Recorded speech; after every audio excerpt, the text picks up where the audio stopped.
Okay, so happy birthday, Norman Foster, or to be polite, should we say Sir Norman Foster?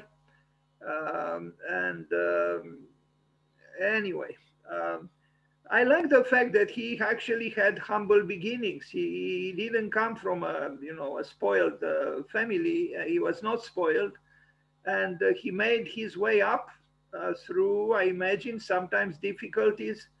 It's true. He arrived at studying at Yale University, and with his friend at that time, Sir Richard Rogers, another significant architect, and you will see a picture with both. Here he is. This picture, in my opinion, is emblematic for the man. This is a man full of confidence, and yes, he has reasons for that confidence. But there is always some but somewhere, because um, as you see those spirals around this tower he built. Uh,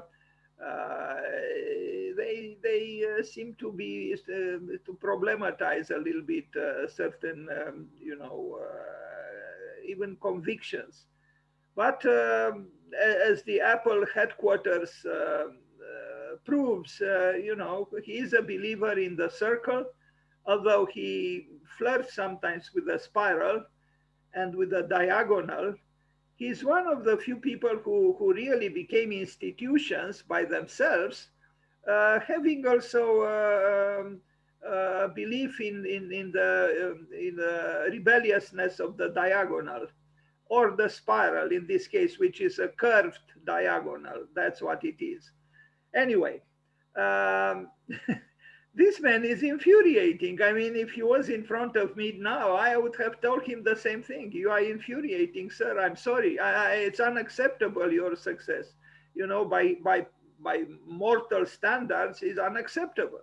I mean, we are all struggling, but you seem to prosper even during the pandemic. And the gods of fashion don't even protest. Well, you know, it's strange, because this lord, because he is a lord, he does dress sometimes in a little bit unconventionally, like here. He has the shirt of a gardener, and the fine fabric of his suit. It's without doubt the highest quality, but then the tie seems to belong somehow, if I am not totally wrong, to a different kind of dressing. So I don't know. He's not as bad as Renzo Piano, it's true. And sometimes he does look very, very elegant. But as you can see even here, it's maybe the rusticity of his beginnings in a way, that the shirt is the shirt of a proletarian, really, although the price was probably close to $1,000, if not British pounds. But you wouldn't expect this really anyway, it doesn't matter. Who cares about clothing, right?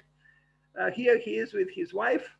I mean, these two people, I mean, he's an institution by himself, but together they are two institutions, because she's also she's from Spain, and I understood she also is rich, and anyway, these two people have all the reasons in the world to smile.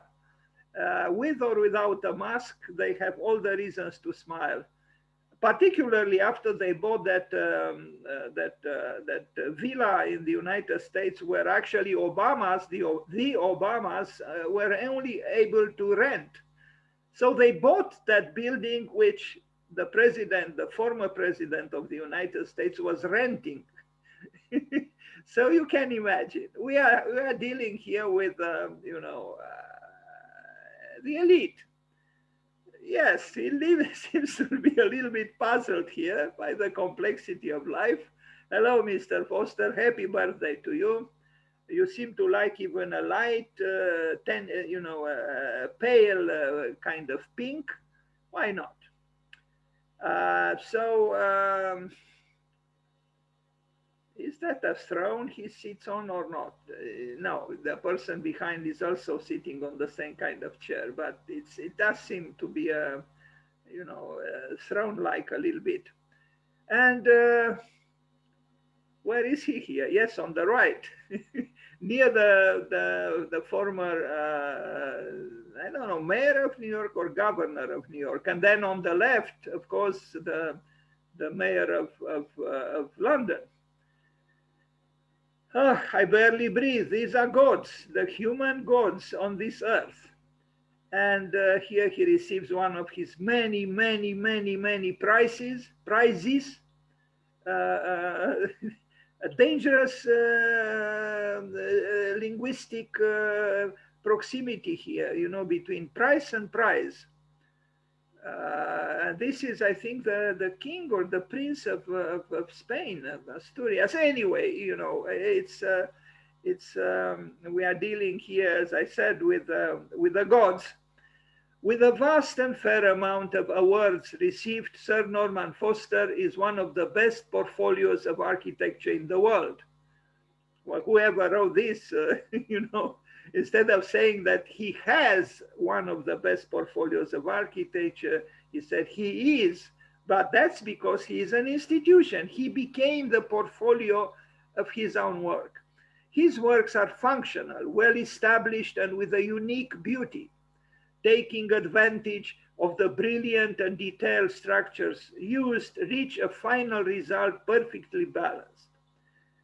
As I said, we are in the field of perfection here. Born on June 1st, hello, happy birthday, 1935. He's not even so old. He's only 86 years old. I'm sure he would live at least 20 more years. And I'm sure he will bike when he will be over 100. But I only hope he will be more careful than Helmut Jahn. In the town of Redditch, England, at 16, he left school and went to work at Manchester City Treasurer's Office. I love this. You know, life comes first. Before joining national service in the Royal Air Force, in 1956, he entered the Manchester University School of Architecture and City Planning, graduating in 1961. So at 26, a little bit late for today's standards, at least in some parts of the world. He won the Airy Fellowship at Yale School of Architecture, where he met Richard Rogers, who would eventually become his business partner and where he also got his master's degree. After that, he traveled for a year around the United States before returning to United Kingdom in 1963. So at 28, he returned to the United Kingdom. And now we'll see some works. This is the earliest work, or is the last work he did with Richard Rogers and their spouses. They worked as Team 4.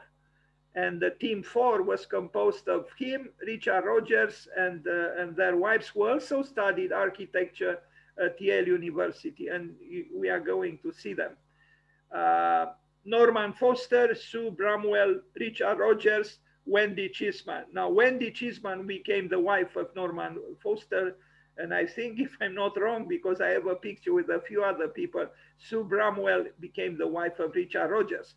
But in this picture, what is very strange is actually that the wife of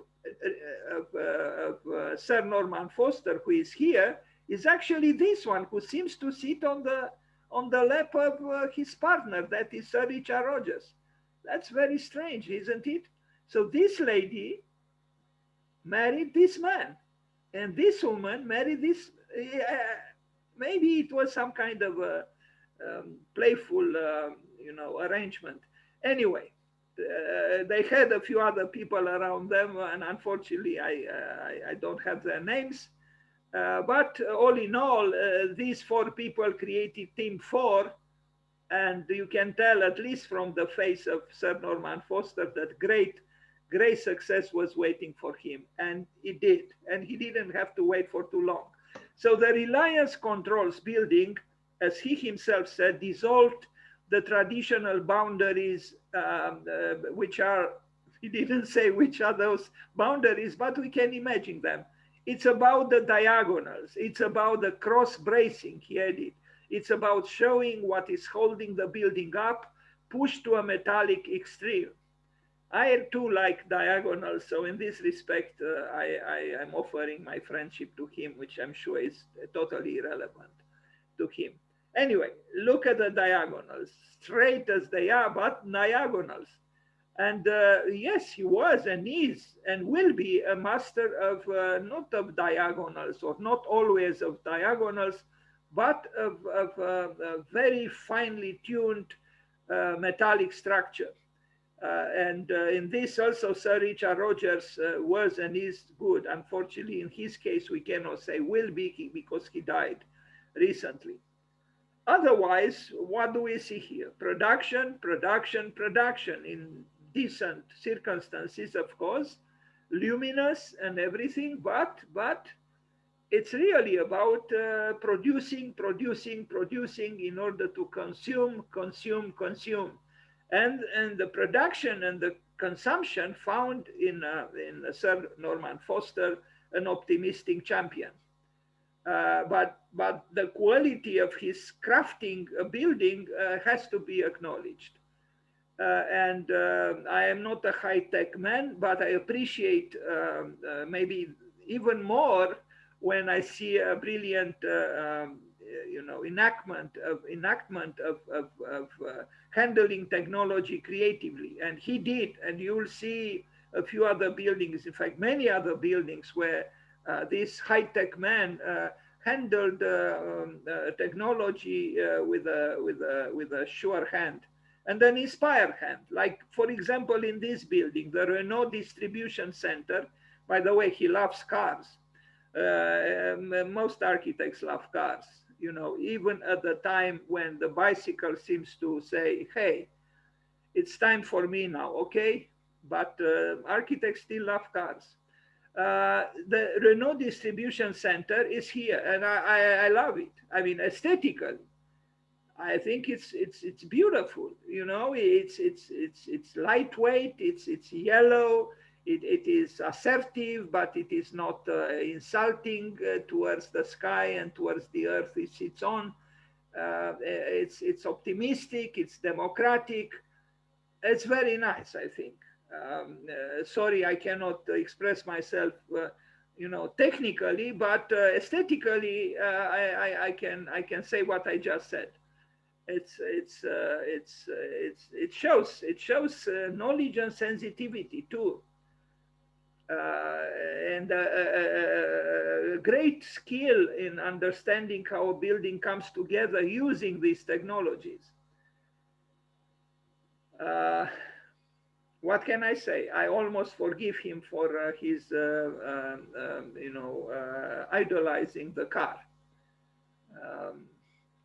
He even, I mean, his love for cars went so far as he recrafted, rebuilt the car that Buckminster Fuller designed. And here we see the museum of the car of the Renault. It's, I don't know, when I look at this picture, I wonder a little bit, if our idolizing the cars should go so far.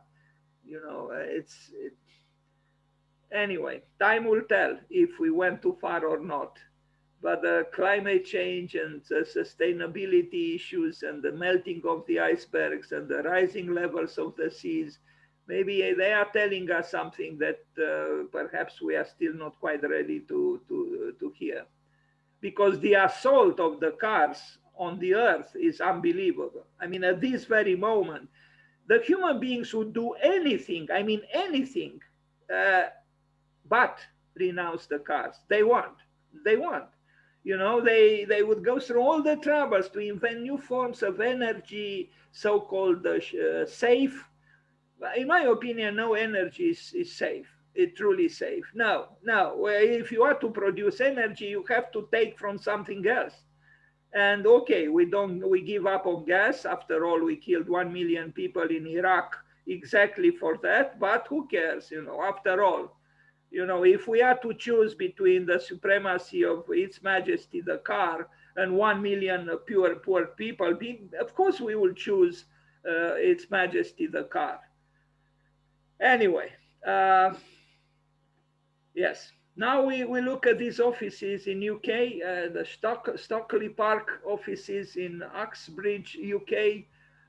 This one is a little bit less spectacular for my taste, but it's still, a clean, modern building, if we are to call it so. You almost feel like falling in front of this pole, kneeling in front of this pole and pray, right? You just imagine here a human being on his or her knees praying. He had always been a model student, and his skills showed a remarkable flair for architecture. But he still always came under the influence of architects Frank Lloyd Wright, Mies van der Rohe, and Le Corbusier.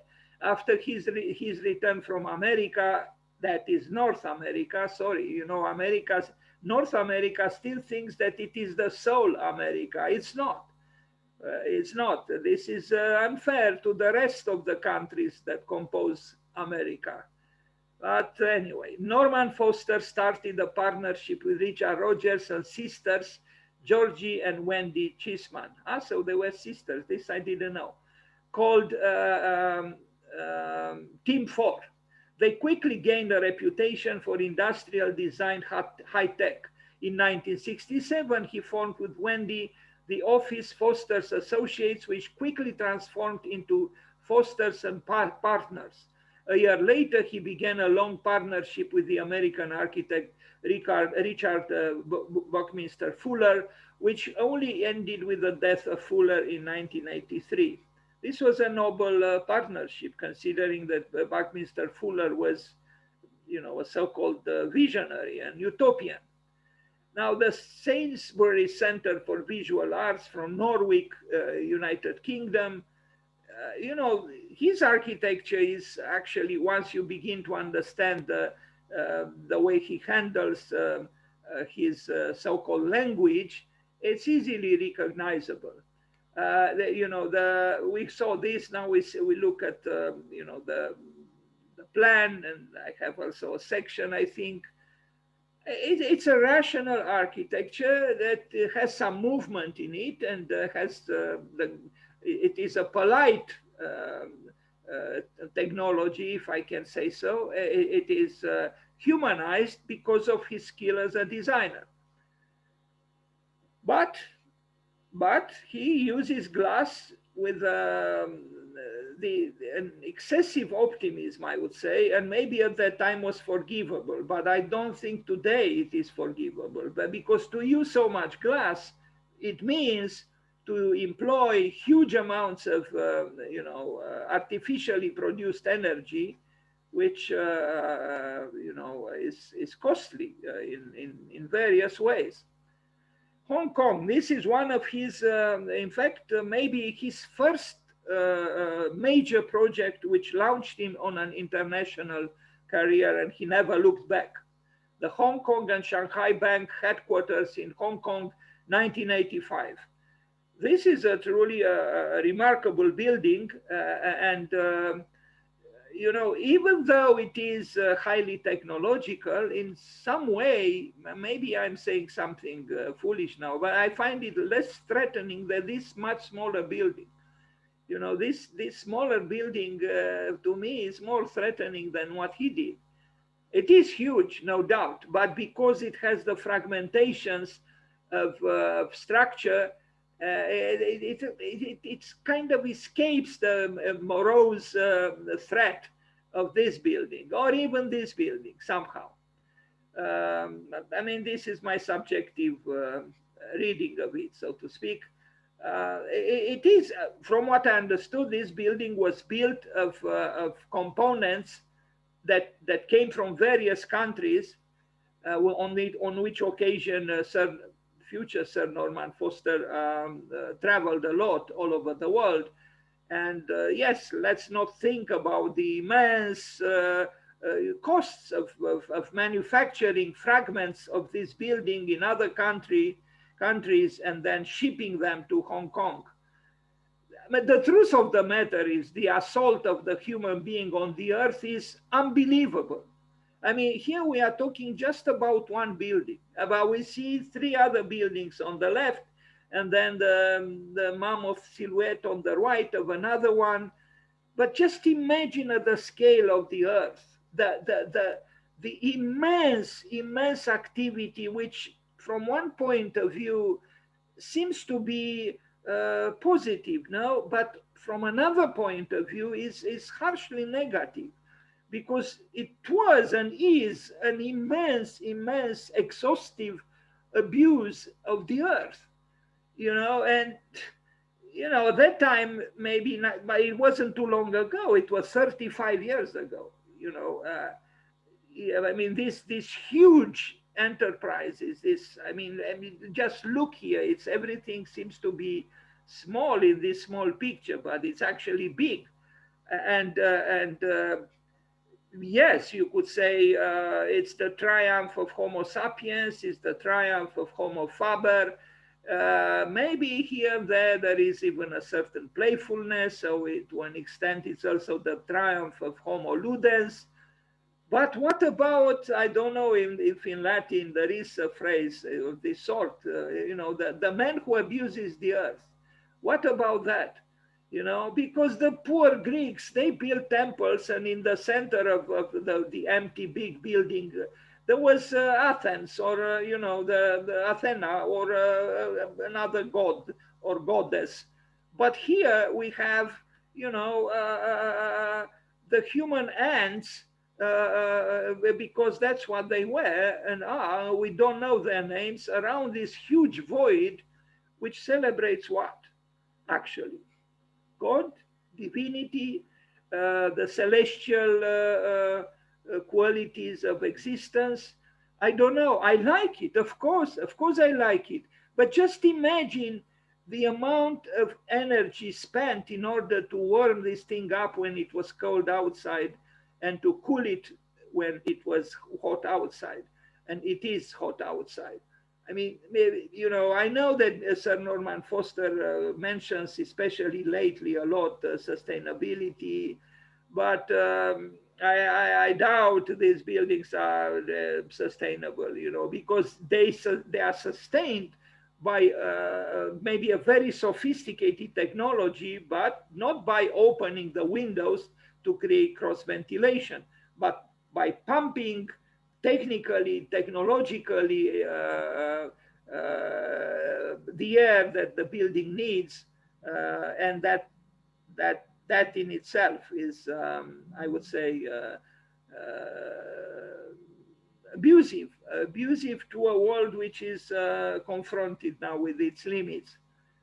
But it is, and maybe it will continue to be impressive. I understood that this mirrored ceiling here is reflecting natural light into, that's what I read. And yes, it's the place of unending optimism, right? And look, it is impressive. Look at the viscerality of technology here, of structure. It is moving, it is amazing, it's true.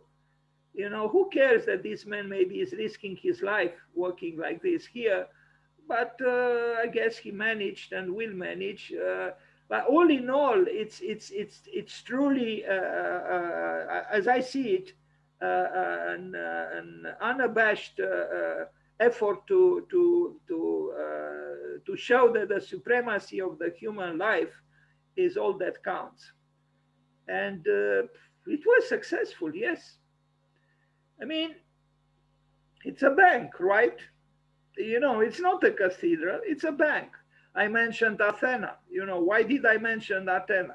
Totally inappropriate from me. This is a bank. It's a money-making machine. This is what it is. My mission is to create a structure that is sensitive to the culture and climate of its place. Oh, really? I mean, I like this building, I do, but in what way is it sensitive to the culture and climate of this place? I mean, it could have been placed anywhere on earth, Mr. Norman Foster. I'm sorry. You know, it happened to be in Hong Kong, but it could have been equally in Shanghai, in Moscow, in Bucharest, in Amsterdam, in New York, and in London, and even in Africa. Yes. So, you know, the typical demagogy of the optimistic architect. Willis, Faber and Dumas headquarters, Ipswich. This was a celebrated building in 1974. It's all black during the day, but during the night, it becomes transparent and you can see through it what's going on there. And you have, of course, pre-pandemic gatherings on the roof. And sure, why not? Uh, Everything is fine. Again, what do you do with this space without technology, without generating energy artificially? You wouldn't be able to breathe. But because Sir Norman Foster doesn't care about that, and he has at his disposal, and he had at his disposal the means to send unending quantities of fresh air into the building, he didn't care about this, of course. So look at the building, you know, kind of strange, you know. I mean, if you think about the definition of architecture that Le Corbusier gave, you know, where is that play between light and shadow here? You know, it's all black. It's like the sunglasses of a famous person in Hollywood, or not just in Hollywood, you know, or not so famous for that matter. It's hiding. It is hiding. It is opaque. It is glass, but it is opaque. It's black. It's fortunately there is night, and during the night it's a different story. You see it here in the lower left corner. Uh, but it's a good building, and I like the fact that he's unconventional with the flooring. That he mimics here, you know, some kind of man-made, you know, rug of grass, green. You know, I mean, how many architects would do something like this? I don't think too many, but I personally like it. It's a little bit perverse, but I guess it works. And the green also extends to the parts of the ceiling, and it's fine. It's paradise on earth. Foster's career already has more than 470 awards. Wow. And I'm sure he didn't say no to any. I'm sure he didn't reject any, like Jean-Paul Sartre, who received the Nobel Prize for Literature and he refused to accept it. No. As far as I know, no architect would ever refuse a prize. And citations for excellence, and has won over 86 national and international competitions. Wow. In 1990, he was awarded the Queen's Birthday Honors in 1997. I'm confused here. In 1990, or it doesn't matter. And by that honor, he became known as Lord Foster of Thames Bank. The word bank there is maybe saying something. Stansted Airport, Stansted, United Kingdom. Another elegant building by only sometimes elegantly dressed men. I like the building. It's impeccable. You know, the ceiling is impeccable. The structure is impeccable. The falling of the light on the floor is impeccable. I'm sure it functions greatly. And who cares now that the pandemic, the vicious COVID, is kind of making us think twice about taking the plane. But we'll defeat this, and we'll go happily back into our planes and travel all over the world again, and ignore the ominous, you know, interdictions coming from that almost dead little virus. We'll teach it a lesson very soon. So it's nice, this building, yes. And again, who cares here? You cannot open a window. It's fine. You know, the Foster pump is pumping fresh air continuously into the building. So don't worry about it. There will be air conditioning in this airport non-stop. Uh, yes, the structure is elegant. I confess. I like it. But when you think about it, I mean, let's imagine that we are, or I am, or you are, or all of us are the primeval man, the primeval human being who just had fire at the disposal. Just imagine at the miracle of just manufacturing this cable and nothing else, just one cable. This would have been considered God sent, for the primitive man, and this is just almost a nothing in the anatomy of the building. So indeed, there was progress, if we are to call it so. Unfortunately, we also had not too far away the Second World War. No, we had the atomic bomb. We still have nuclear energy. We still have wars. We still have criminals. Just the other day, I read that in the United States again, there were shootings and shootings and shootings. So where is the progress? We made progress to manufacture the thin metallic cable, but morally, ethically, did we progress? I'm not so sure. The Sackler Galleries, Royal Academy of Arts, London, United Kingdom. What can we say? If you compare this image with a studio of Francis Bacon, famous British painter, or with the studio of any painter, you realize that they are far apart, that they are two different worlds altogether. Here, everything is clean and smooth and decent and civilized. And the poor studio of the poor artist is the very opposite. It's chaotic, it's miserable, it's small, it's narrow, it smells. Isn't it strange? The art gallery is triumphantly Apollonian, and the poor studio of the artist who maybe made this is the very opposite. But who thinks about this? I think Brancusi was wise and honest when he wanted his sculptures to be seen in the place he lived and worked. Unfortunately, the French destroyed his, poor shelter and built through Renzo Piano that rectangular museum in front of Centre Georges Pompidou, which transformed dramatically the reality of the studio in which Brancusi lived and worked. And they also betrayed him because he donated those sculptures and everything he had to France on condition that where he lived would not be destroyed. But it was destroyed in the name not of culture, but in the name of civilization, as it is called. Beautiful stair, no? Look at this. The acrobatics of the metallic structure, the elegance of this pole which supports, again, you feel like kneeling in front of it and praying. What can we say? The sacred and the profane together. Riverside Apartments and Studio. Now, you are going to see now where he actually works. His own studio in London. It's in a building which combines apartments and the studio on 3 floors of Foster and Associates. On the first 3 floors is his studio, and above there are apartments. I couldn't find information if those apartments actually belong to his employees. Maybe yes, maybe not. So what we see here on this space is there is the large office of Sir Norman Foster and Associates, and above there are apartments.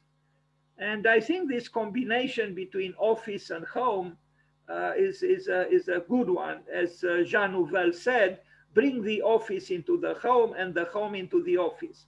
Well, here they are still separated, but they are in the same building. I only hope that actually at least some of these apartments belong to some of his employees. It would be nice. So everyone in the studio, whatever their job description, so this is about his studio, has a place at one of the long workbenches. The arrangement is very fluid with no division between design and production. Open 24 hours a day. This I love. So his studio is open 24 hours a day, 7 days a week. The building is animated by its young and cosmopolitan staff.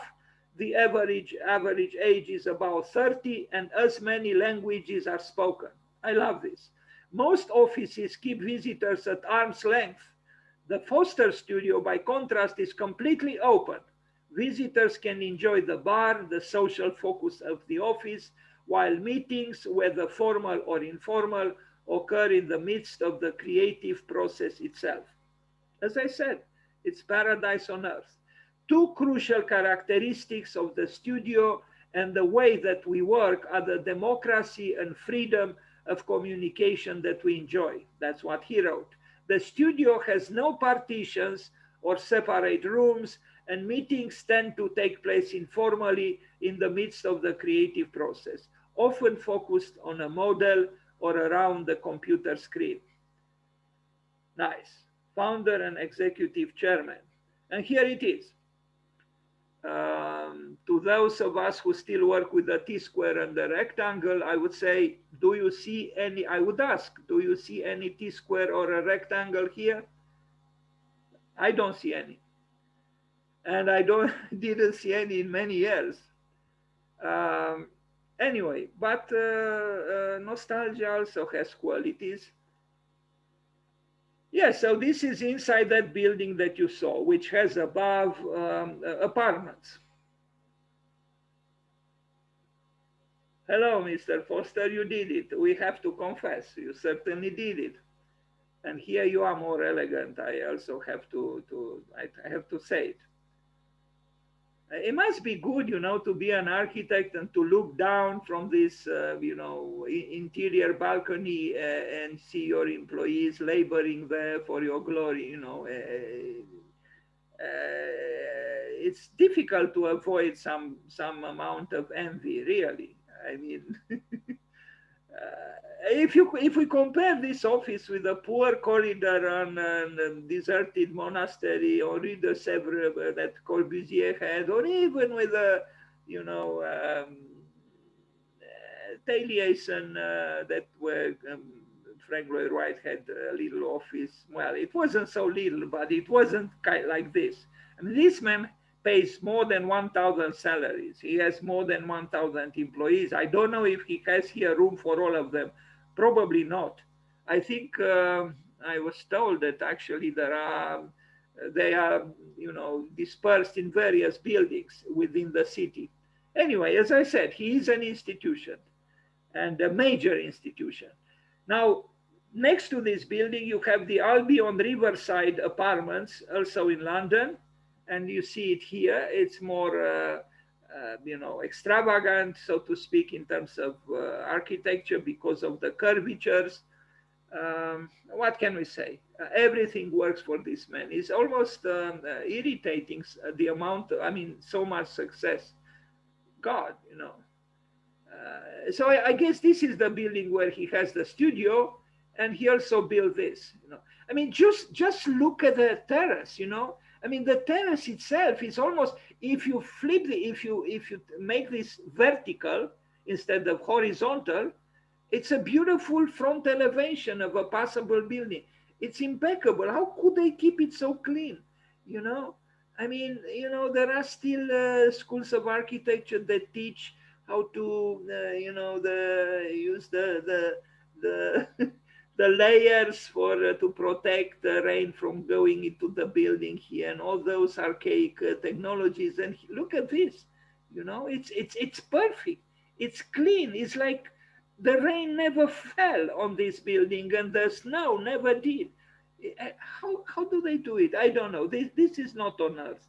Not for me. I don't think this is on Earth. They say it's in London, but I don't believe it. This is not on Earth. No, it's not. It's everything is perfect. Absolutely perfect.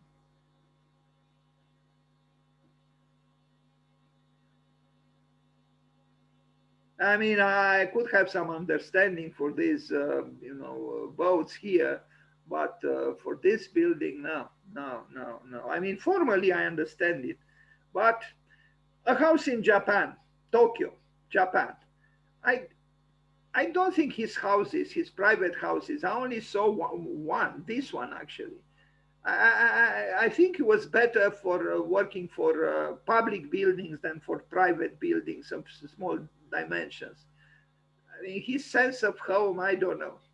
Would a dog love to sleep here? I don't know. Maybe not. I don't know. I didn't have a talk with any dog to ask if it would feel inspired to sleep here, because it was said where a dog loves to sleep, it's there is a home. But this is a house. I don't know if it's a home, but it's a house. And it could have been a museum, as you can see clearly on the left and even maybe on the right.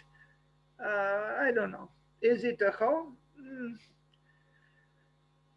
Crescent Wing Sainsbury Centre for Visual Arts in Norwich, United Kingdom. Um, yeah. I don't know what you think and feel, but to me they are a little bit scary. This excessively clean, everything is so perfect that I don't know. I look at this. And no wonder there are no human beings, as opposed to Toyo Ito, about whom I will talk next. Toyo Ito wanted to do an architecture where the best pictures taken of would be the pictures with people in them. But Toyo Ito was right. Most architects love buildings, love to take pictures of buildings without people in them.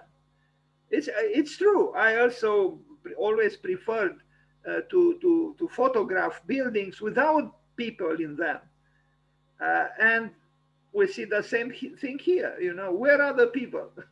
There are no people. There is just the beauty of the structure, of the ambiance. But well, yes, there are in the section, in the drawing, there are, but not in the reality of the picture taken of the very same building. Yes, it's a glorious structure, but it could have been built for small airplanes or cars or helicopters. Uh, not necessarily for human beings, but why not? I mean, Cranfield University Library in United Kingdom, another, here he played with the roof a little bit differently. What can we say? It's a good building, yes. It functions well, I'm sure. Again, who cares who pays the bill for the energy consumption? But it seems there is no problem with that. Not in England or not in some other country similar to England.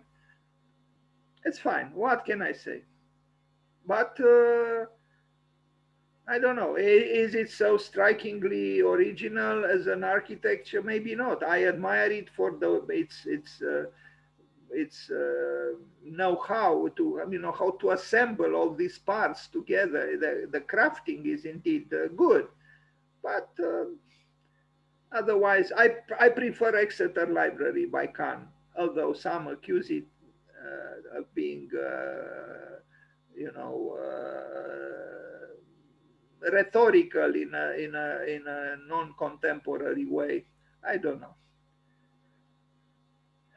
I don't know. Anyway, Century Tower in Tokyo, Japan. A simplified version of what he did in Hong Kong, maybe a little bit less inspired and inspiring than what he did in Hong Kong, but still. And what is there is some kind of a large piece of water, maybe on the last floor or something. Anyway, I barely breathe. It's Lux calme volupté on the earth, as Charles Baudelaire would have said. The structure is vigorous, the diagonals are there for excitement, and everything works. But I don't know. All in all, the building doesn't seem to be really extremely sensitive or graceful. but maybe it was not meant to be. Um, I don't know. Anyway, it doesn't exalt me really, this building in Tokyo. Now, Karedar, here he had the occasion to build in the proximity of a Roman, in the proximity of a Roman temple, and here it is. And this picture makes me ponder, makes me wonder, and makes me think, and makes me feel. So this was built 2,000 years ago, approximately, and this was built, almost in the present. So here we have the passage of time, the darkening of the stone. This building was built for a god or a goddess. This building is built for the human being. This is thin and clean and white or almost white. Two different worlds, aren't they? But this one persisted for 2,000 years.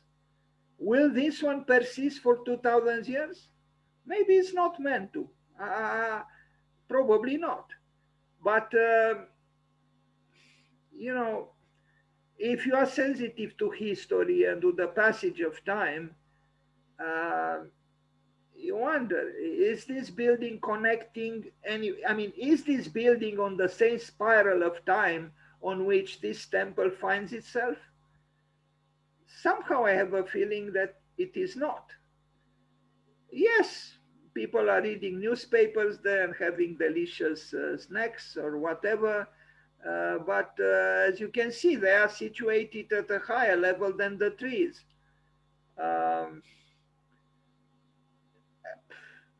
What can we say? Glass, glass, and again glass.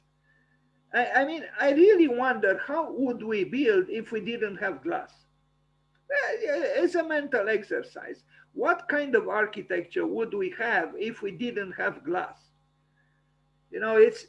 I don't think Sir Norman Foster could have functioned or could function without glass. Most of it here is glass. It's glass. Well, not here, the top, but it's glass. It's glass and glass and glass again. And these are not windows that open. No, they're not meant to open. Why? Because it's the machinery of producing air conditioning, which is known produces a lot of pollution. A lot of the pollution is derived from the techniques that we use incessantly. And this is just one building. Now I wonder, how would this building erode in time? Like here we see small bites that time took of the column, but I think these buildings don't age well. Although I have to say, in Manhattan, there are 100 years old buildings, almost 100 years old, that aged, and they didn't age well because they didn't age. In other words, they somehow remained alive in the same state they were built in. So maybe this will also last for a time, but I don't think it will age well. If you have stone ages well because it is a natural material, like brick, like wood. Even when they get old, they still have somehow a soul. If I am to express myself in a maybe questionable way, because nostalgic. No. Natural materials age well because they are nature. But here, well, I guess it will not age. So that's it. It will simply not age. It arrived at the fountain of youth. It will be forever like this. It just remains to be discussed how long will be that forever. Here we see the passage of time, but again, this is from 2,000 years ago. I like the conjunction between the old and the new, but I also like a clin d'oeil towards the past. And here I don't see it. I don't think Sir Norman Foster wanted to have some kind of a negotiating dialogue with the temple. Now, he would have built this, and he built something like this, very similar, in a very different context, with no temple 2,000 years old. So, you know, make abstraction of the temple. He would have built it, doesn't matter what, in this way. He's not really a contextualist. Whatever he said that, you know, he's concerned with the culture and the climate. After all, and it's bad, I don't have that project here, but I saw a project he did for Africa where, my God, what he proposed has nothing to do with Africa and that particular place he proposed that thing for. And I should have had that work here. I know what work I'm referring to, but I don't have pictures with it. Anyway, Business Promotion Center. Of course, business, and business again, and more promotions of the business. After all, that's where the money is, and that's where the money comes from, and that's where the money goes into. In Duisburg, glass again. What else? It's glass. It's glass and conference tables, as you can see them.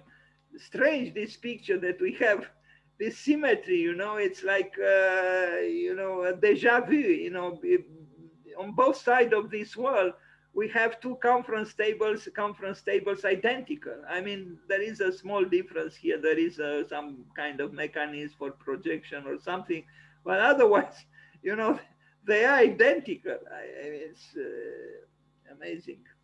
Anyway, the section through the building. Now, you imagine that here there is glass, right? It has to be glass. So these people at the top feel like the gods. But again, can you imagine being here in the summer without air conditioning? Impossible. Do you imagine being here in the winter without air conditioning? Impossible. So somewhere in this building, there is a production machinery that produces air, and again air. That very air, that very oxygen that the trees give us for free. But the tree is outside, it's not inside. Plus, the tree wouldn't love to be inside, would it? You know, within this carcass of, you know, unopened windows and unopened doors and so on. Otherwise, yes, look, it's a fine plan. No, it's perfect. The table, the conference table is perfect itself. It's triangular. Everything is perfect here. What is not perfect, I just mentioned. That it ignores, actually, it ignores the immense expenditures of, you know, producing the energy. Look at this. It's totally opaque, although it is made of glass. This is the paradox of glass. You know, visually, it allows you for, you know, dialogue with the exterior, but it's just visual. Otherwise, look at this, you know, impeccably, you know, enclosing. These are enclosures. When Doshi, the great Indian architect, said, open the windows, open the doors. This building is not about open doors, it's about closed doors and closed windows.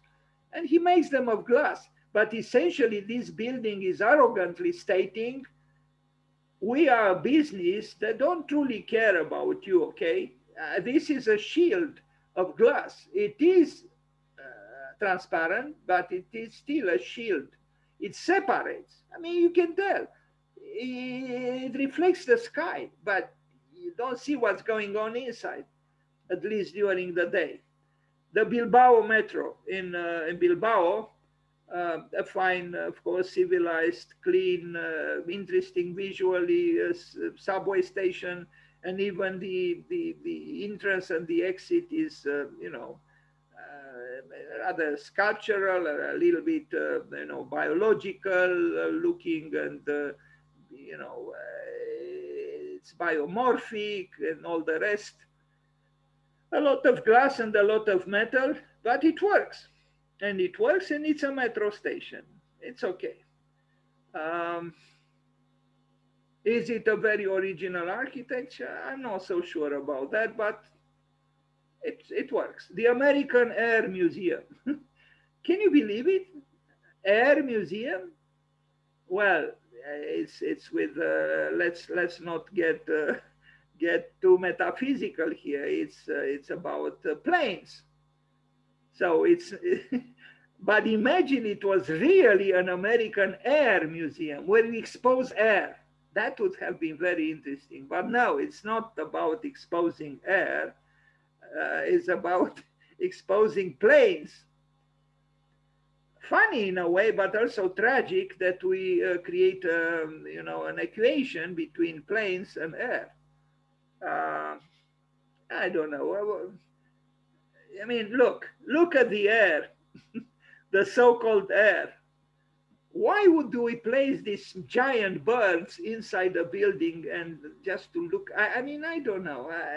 I mean, why not? Of course, because everything turns into a museum these days. But funny now that this is not called the aviation, or the plane industry museum, but the air museum. Uh, it's about centrality. It's about taking control. We fill this space with either cars, like in the case of Renault, the Renault building that we saw, and now we put the plane scene, and all in all, it's about the triumph of the human being on his or her or its assault on the world, on nature, on the earth, on even on air itself. Um, I don't I don't know. I mean, I look at this building and I have shivers actually, because it frightens me a little bit. This serene facade, this serene elevation, and behind it there are the big machineries that humankind invented in order to pollute actually the air. So why is it called the Air Museum? Why? When in fact it's the anti-air museum. Anyway, and look, in my opinion, is something almost scary here. When I see these giant machineries, I don't know, it's something about them. And I don't know anything about planes, but others, these military birds, I mean, military machines, that were supposed to transport bombs or something. Anyway, better not think about it. That is something ominous. Faculty of Law, Cambridge, United Kingdom. Glass, glass, glass, and glass again, although it appears green, but it's not green in spirit at all. And But what's the difference between this building and the previous building? Not much, really, even formally. Not much. It's an enclosure, perfectly executed, it's true, totally indifferent to that interstitial space between two entities that in ideal conditions would like to communicate. Between the interior and the exterior, it's the opaque surface of civilization which says, I don't actually need to shake hands with you at all. I can function quite well without shaking hands. Okay, I am separating. I am in love with separation, not with sharing. Expo Station, Singapore. This is a spectacular building. This is really out of this world. Not so much in this picture, but you'll see others. And of course, Singapore, as I was told by some friends from Indonesia, is the Switzerland of Southeast Asia. So they have all the money in the world. So of course they can pay Sir Norman Foster to build, these unidentified flying objects, because this is what they are. I mean, what is that plate there? Yes, it is striking, but um, I don't know. Look at this. Yes, it is striking, but I don't know. Anyway, I guess for the Switzerland of Southeast Asia works. Essen Design Center in Germany, this is interesting, but I don't have great resolution pictures. It's interesting because of all this rusted iron here. It's some kind of a transformation of an old building, industrial building, into an art center. And this is something that is being done these days. And I'm glad that it is being done, that where old industrial sites are transformed for culture. This is a good thing. Let's hope we'll continue, and let's hope we will have no worse. But on the other hand, if I look at these images, there is a darkness here that invites to some kind of technomysticism, if I am to call it so. Otherwise, the exterior, you could almost say this was done by Herzog and de Meuron, at Tate Gallery. It's not. It's by Sir Norman Foster in Essen. Electronic, I think it's a C is missing, the Arts European headquarters in the United Kingdom. Again, Sir Norman Foster. He loves diagonals. He executes them perfectly. And again, the ubiquitous glass is giving us the illusion that unending transparency is the way to go. The car, the unavoidable car is here too, within the building and not without. Sure, I mean, we saw planes inside the building, so why shouldn't we have cars? Duisburg housing, I don't think he's so good at housing. It's okay, but I don't know. I prefer what's in front of the building. This is this uncontrolled nature. Look at the apartment. I don't know. I don't know. It's an apartment. I mean, two apartments. It's okay. Sure. I mean, who cares that this, well, it does have a window here somehow. It's okay. It's a good apartment. I mean, and it's on 2 floors. So, it must be nice to live there if you can afford it. I saw today someone, an artist, a rebellious artist, wrote on a tent, yellow tent, go home if you have one. Um, anyway, there are, of course, frustrated artists who would never live here because they would never afford the rent or the mortgage. Deutsche Bank Place in Sydney, Australia. A bank again. Look at this. Well, who needs cathedrals and churches any longer? Nobody. Here is the aspiration towards God. In the bank can afford to aspire towards the heavens. The church, with some difficulties, although there are also exceptions, as we know, even in Bucharest, but all in all, is the bank that can do the job and assume the spiritual side of life with sufficient conviction and power. Look at this.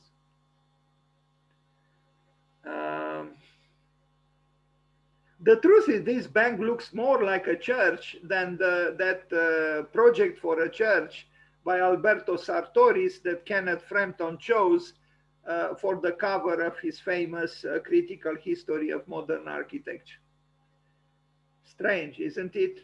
When a bank looks more like a church, then I wonder. I have to ask him, why did he choose that picture, that project by Alberto Sartoris for a church which looks like anything but a church. Anyway, another bank, right? Clark Center, Stanford, USA. Well, we are getting closer to the famed and famous Apple headquarters.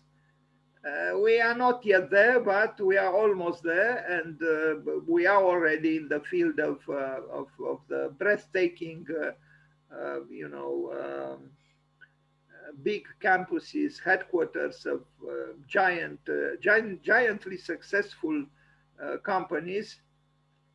Now, if you separate these two sides and you just, this could very well be a fragment of the giant Apple headquarters, which he also built. That very immodest enterprise, which produces, is true, nice laptops, computers, I mean, desktops, iPods, iPads, you name them, all kinds of gadgets. Did you ever see Steve Jobs when he came on the stage to present a new gadget that they invented? It was like a mystical moment, you know, where he would just show to the audience, which was totally ecstatic, the new gadget. It was like, you know, it was sent by the gods to us. And there was a moment of silence and then rapture. And in the end, let's think about it. These gadgets are totally lifeless, totally dead if they don't have some kind of artificially produced energy in them, you know, like my poor so-called smartphone. You know, when the battery exhausts itself, it's dead. I mean, dead. I look at the building. It's fine, you know, but I don't know. This fetishization of technology tires me off after a while. City Hall, London. Now this is a burlesque building. Yes, I mean, it's as burlesque as sometimes he dresses. You know, it's very strange how this man of good taste and, great accomplishments could build something like this. Look at this. And I'm even more amazed that the city administration in London, I'm talking about London, accepted to build this burlesque building. It is burlesque by all means. I mean, you know, what is the meaning of this? I mean, you know, this is not the tower in Pisa. Why was it built like this? I know there is water here. So you would say this building is, falling on its back, so to speak, in front of the majesty of the water. But he didn't have to do it in this really, I would say, yes, inside it's okay. We have spirals like we have above the Reichstag, but in my opinion, this is one of his worst buildings. And it happened that is the City Hall, or one of the buildings of the City Hall. I have a hard time to imagine that the great city of London has all its administration at the level of the City Hall just in this building. But but the building, I find it rather, sorry, maybe I am excessively subjective, but I find it humorous. From this side is fine, I guess, because you see this spiral here, spiraling, and then you don't see it falling, but from the side, yes, this is nice, even though the water, as you can see, seems to be quite polluted. I mean, it's dark and ominous. But look at this, this building, I don't know. I truly think London deserves something better. If this was vertical, perfectly vertical, would have been much better. Why did he do it this way? I don't know. I find it strange. I find it very strange, actually. The Swiss, now we arrive at one of his very well-known buildings, this phallic representation of his creativity. Look at this here. Now, unfortunately, this building, besides the connotations that I just referred to, could also be seen like a bullet. No, I mean it's something about it that yes, it's impeccably done, and but I don't know. Yes, the plan is nice. It's central. Look, everything is under control, clearly. And there is an aesthetical determinism here. There is everything is working together fine. But somehow this building, I don't know, to me is a little bit threatening. Threatening. I mean, it is the expression of a masculinism at a time of feminism. And this masculinism, if there is such a word in English, masculinism, you know, symmetrical to feminism, I actually find it old-fashioned in a way, you know, patriarchal. It's patronizing. Czech Lapkok Airport, Hong Kong, China, another great airport built by him, great first in terms of dimensions. Now the Canary Wharf underground station in United Kingdom, a little somehow similar to the one in Bilbao, but larger. Yes, everything is possible. As long as we have these incredible escalators. You know, it doesn't matter how interesting the architecture is, the escalator is always the same. I wonder why. Why can't we make escalators that look different, you know, different? Maybe it's not possible, I don't know. Another technology center, you know, curved or uncurved, no human beings. Well, here there are some human beings to be contradicted. The addition to this art museum in Omaha, USA, whatever Toyo Ito said, it's nice to, sorry, the very opposite. People did bring something to a building, and we see it here. Without them, there would have been less nice, that space. Now we arrive finally at this important work by Sir Norman Foster, the Reichstag dome, the Parliament building in Berlin. Yeah, well, he only built this thing, and you know, the circulation and so on. I expressed in the past some reservations about having a glass dome above the Reichstag, as I expressed some reservations about having a glass pyramid at the Louvre, but I will not go into that now. It's fine. I mean, you know, look at this. You know, the section is marvelous. No, there are pictures on the web with him going down on these spirals on a bicycle. Yes, Sir Norman Foster brought his bike, or one of his bikes. I imagine he has a museum of bikes at home, and he enjoyed being taken pictures of inside the glass dome. Well, you know, the tragic connotations of this building below cannot be avoided or diluted or erased by just walking up and down on these spirals with or without a bicycle. That's the problem. The human being is unfortunately unable to avoid a certain darkness, and who knows what might happen one day. But otherwise, yes, we have large groups of tourists wandering here above the building, which is connected with a dark past. And, you know, you would say it's the triumph of light over darkness. But what about the revenge of the darkness on light one day, if we are to be less cowardly and allow for a certain amount of pessimism?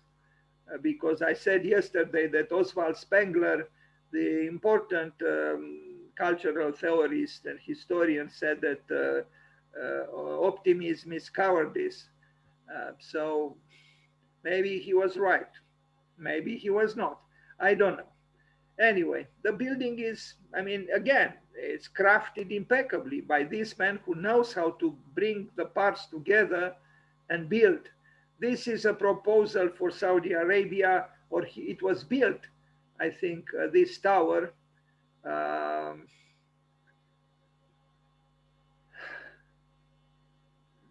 don't know. I mean, its silhouette reminds one of the project by Bruno Taut for the Chicago Tribune competition. But this building celebrates again technology with some slight references to a certain kind of curvature which could be found in that part of the world. It's true. Um, I don't know about this top there. You know, it's what is this? The triumph of oil, the triumph of huge amounts of money that are obtained from exploiting the earth for the benefit of Its Majesty the car? Maybe. Casa Futura in St. Moritz, Switzerland, because he loves sports. Now you'll see another burlesque building built for the elite, financial elite who can afford to ski in this resort place, St. Moritz in Switzerland. You know, and it's not for everybody here. You know, it's for a certain elite. You know, you can imagine how much it costs here to rent a room. But the building is, for me, as uninspired as the City Hall in London. And look at this. You know, what did he want to say with this building, really? Is this giant worm or insect, you know, populated with highly expensive rooms inside? I don't know. I don't like it. Anyway, the Scottish Gas headquarters. You see that magical word there? It also has 3 letters like the word God. Gas. Gas. I remember in a great movie by Ingmar Bergman, I mentioned this before, but I will mention it again. A doctor stops at the gas station to get some gas for his car. And the man, you know, who owned that gas station recognized him and remembered that doctor helped him or someone in his family with a health problem. So he didn't want to accept money for the gas. And he said, certain things, doctor, cannot be paid with, not even with gas. So it was a very nice, you know, gentle irony from Ingmar Bergman. Not even with gas you can pay certain things. Not even with Its Majesty gas that killed 1 million people in Iraq some years ago. Not even with gas. I mean, why is it that these gas companies are doing so well? You know, even at the final match of the Champions League a few days ago between Chelsea and Manchester City, there were large advertisings with Gazprom, or I don't know how it is called, that huge company in Russia. They are ruling the world. Why? Because we are obsessed with consumption and with moving, right? We can't imagine not using the car. Like in the States, in the United States, I take the car in order to go to a health club, in order to ride the bicycle, which goes nowhere. For that, I need gas. Of course, now there are hybridities and all kinds of other technologies invented, but without energy, you cannot move the damn car. And look at here, look at these people inside these gas headquarters. You know, they are they creative here? I don't think so. No, they are just pawns on the chess table of consumption and production, or production and consumption, staring at numbers and you know, exploiting the earth with their white monitors, impeccably designed. The building, I don't know. It's a building. Capital City Academy in London. This is, but this picture was taken before the pandemic. It's strange, no? The distance between those benches. It looks like they had some kind of anticipation of the social distancing. I don't like the word capital there. It's probably some kind of a so-called academy which doesn't teach liberal arts for the pleasure of study, but for the pleasure of filling certain pockets with capital. The building is similar to other buildings done by Sir Norman Foster, nothing to insist here for, and is not one of his most spectacular ones. This kind of techno-classicism, if I am to call it so. Now, Wembley Stadium, considered by one the most beautiful building in the world. Why? Because that someone likes football. Um, it's a famous stadium, and I don't know. I imagine there existed a previous structure here. I don't know the story behind it, but he did it. He did it just as he did the Millennium Bridge in London. This man had the most important commissions. Most of them came to him. And I would say with merit, because this was a man, and this is a man who can accomplish things. He can have them done. The stadium is done, and it's functioning very well. It's solar. No, it's look at this. It's a celebration of that centrality of visionary authority, which makes things happen just as they are supposed to happen. So the gods of football or soccer, as it is called in the United States, kind of strangely, can only smile. Here is just a small portion of the vast parking lot, of course. And again, we can imagine now the collaboration between the business industry, between the football industry, because it became an industry, and the gas headquarters that we just saw, and everything it works in that sense of consuming through pleasure. The Millennium Bridge, this is a good bridge done by Sir Norman Foster, and you can see in the back the St. Paul Cathedral by that amateur architect Sir Christopher Wren, who many thought was and is and maybe will be the most important British architect. But this bridge by Lord of Thames and of Bank, something like this, no? Sir Norman Foster is good.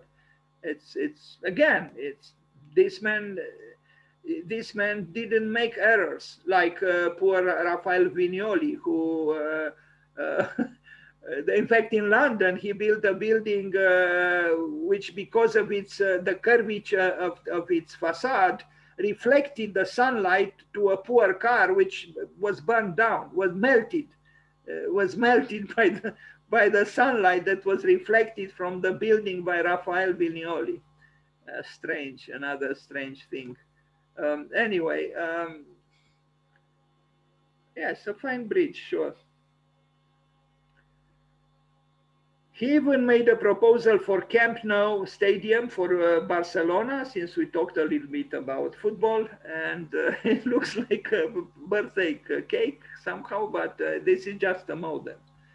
And look at the frenziness of course, this is frenziness pre-pandemic, but it will come back to it, don't worry. And what can we say? It's about ecstasies, about being ecstatic. And yes, the great sport is providing that. And the architect, Sir Norman Foster, provides the environment for this to happen. Lots of colors and a lot of joy. That is, if you won. If you didn't win, you'd hate those colors because you have tears in your eyes. Plus, you won't see them exactly because of the tears. The California State University, we have seen this kind of building. We have seen very similar. In fact, we just saw one a few minutes ago. I don't. It's okay, but it's fine. It's fine. The Budenberg House in Manchester, though not in Germany, he likes diagonals, sometimes in a correct way, and other times, like the City Hall in London, with problems, I think. But this building is really not so interesting. It's just, you know, mimicking some kind of a ship going perpendicular on the water, you know, but it's not so special, let's confess. Now, the Boulogne-Billancourt in Paris, Cartesianism, straight is the straight line. I don't know.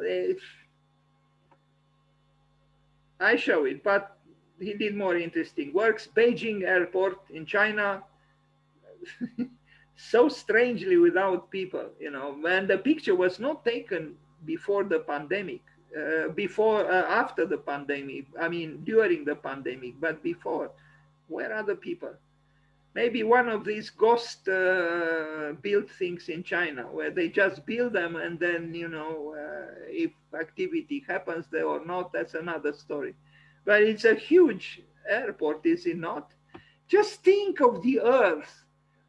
Do we ask the Earth what she, I intentionally said she, no, Mother Earth, what she feels? Do we put our ear on the Earth and try to have a dialogue with Mother Earth? What does she feel? When all over the world we be these giant things, you know, for a restless human being who he ignores what Blaise Pascal, the great thinker and mathematician, said, that all the troubles of humankind are because we cannot stand still in one room. Uh, yeah. Moving, running away. A hotel, this I only have a picture, was proposed, was not built, I think, in London, nothing glorious. And now we arrive at a proposal for Abu Dhabi, you know, where the money comes from, thanks to the gas. that, that great discovery, which makes us move, and move again. Anything is possible if you have gas. And now the entertainment center in Kazakhstan, of all places, look at this. We don't need pyramids, the poor, archaic, obsolete Egyptian pyramids. We have entertainment instead, right? We don't think about death. We think about entertainment. Look at those lights there, the laser lights. And yes, the structure is magnificent, of course. And it's temple-like, you know. Is it aspiring towards God? No. Maybe Bono is the God, and we listen to him in ecstasies. And now the spaceport America in New Mexico, another, wow, you know, they frighten me. These kind of projects frighten me. The National Arena in Scotland, Glasgow, no words. Now we arrive finally, we are approaching the end of this, and I have to still take care of Toyo Ito. Apple headquarters, you know the project. It's giant, it's huge.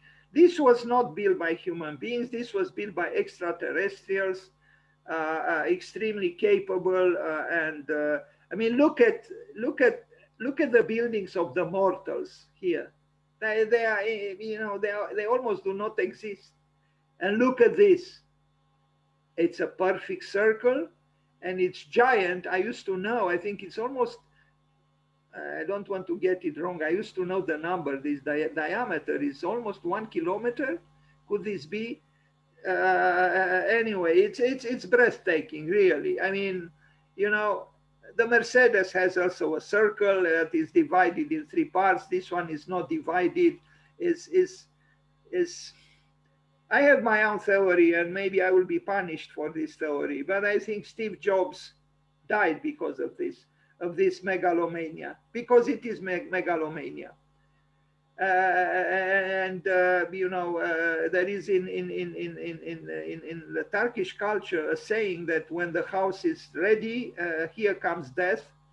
Well, this circle, there is no becoming here, there is no evolving. Once you make it, it's enclosed. This is not evolving. It's perfect, but it's not evolving. And I don't think it's. I mean, phew, You know, I mean, these are, you know, apartment buildings here. You know, there are, I don't know how many people living in these little buildings. Look at this. It's, look at this. You, it's a company, yes, that makes nice things, but it's a company, you know. It produces things for consumption, but aesthetically, visually, it generates an image which has the ambition to go beyond utilitarianism. I mean, this is, it has symbolism. There is symbolism here, and the symbolism is, for me, is frightening, because it seems to evoke celestial qualities, and it's not really about that. You know, it's not. It doesn't matter how perfect that laptop or iPod or iPad or whatever the gadget. It's not made by God. And now an international airport in Jordan, and now I end the presentation of Sir Norman Foster. I only have 3 images of this. I like it. Of course, it's biological. There is metamorphosis here. There is the world of insects, and there is something nice. But again, the devastation of the earth in order to create this beauty is immense. You know, this imagine the amounts of concrete, of asphalt that goes into this, you know, for imperfect human beings to fly from a place to another place. Okay, and now we go to Toyo Ito very quickly, because this presentation is longer than I thought. So happy birthday, Sir Norman Foster. And now we go to a different kind of architect somehow. Toyo Ito. First of all, he's Japanese, but born in Seoul. So I guess Korean, or, you know, some Korean parentage there. The self-styled, dissatisfied architect born in Seoul. Maybe his dissatisfaction derives from the fact that his wife died, you know, rather young, but why exactly he is dissatisfied, I do not know. He won the Pritzker Prize in 2013, and he finds inspiration in air, wind, and water. Usually air and water are associated also, or connected with the earth and the sky, or the earth and fire. But here he includes the wind, but there is no fire and there is no earth. Air, wind, water. These are the 3 elements that obsess Toyo Ito. Dwelling for a Tokyo Nomad Woman, I attended a lecture by him in New York, and I wrote an essay then, and if you want to read it, I can send it to you. He was talking about this very project, Dwelling for a Tokyo Nomad Woman. His projects are very different from the projects, most of them, from the projects by Sir Norman Foster. I mean, you would never see Sir Norman Foster occupying himself with such a subject, a dwelling for a Tokyo nomad woman. There is, you know, there are difficulties here in this very program somehow, you know. I mean, a nomad woman, but then you need a dwelling for the nomad woman. Well, the homeless nomad woman, a nomad woman, does she need a dwelling? So there is some kind of oxymoron here at work, but this so-called house is provocative, and you'll see why. You know, first of all, I think, at least in patriarchal societies, in all times, the woman was the repository of the, you know, of what was stable, of the home, in a way.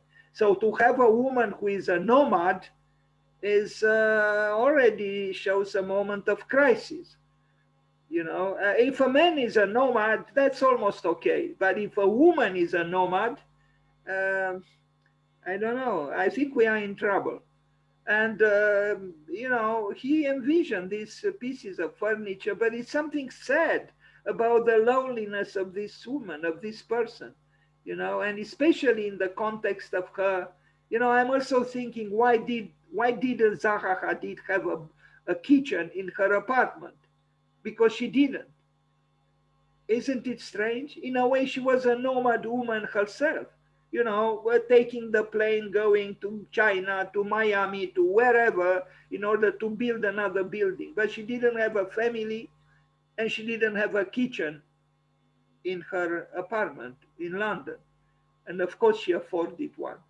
So she was a nomad woman, Zaha Hadid, just as this woman is you know, a nomad.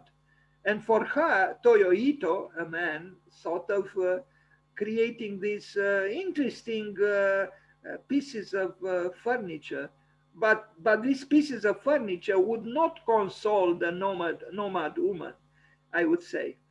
And this is the project. Um,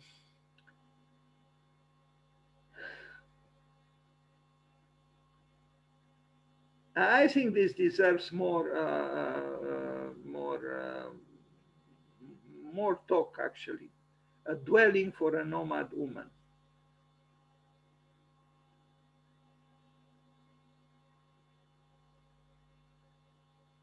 Can we solve through design existential problems that derive from solitude and being a nomad? I'm not so sure. But what we see here is provocative. It's like some kind of a tent with the plastics, with it's all ephemeral, right? It's almost an anti-dwelling.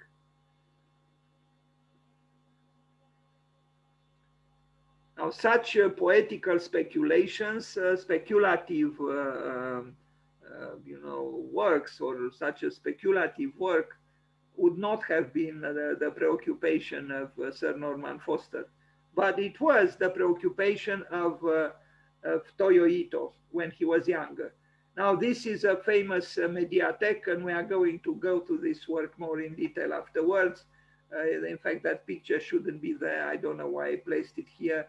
But this also is kind of connected because you see these columns, they actually voided in the center. They are voided columns, you know. So actually the core of the column is itself was or is a nomad. Left the column and only the periphery exists and supports the building, but the core is gone. This is also an interesting work, and maybe it could be connected, you know, speculatively to the previous work, or the work we will continue to see, the dwelling for a nomad woman. The Tokyo restaurant, again, a nomad. Uh, you know, Toyo Ito shows that you can do an architecture which could bring you the beloved Pritzker Prize if you indulge in activities of a speculative nature. Okay, he didn't have a client then, perhaps, but he still produced creative work.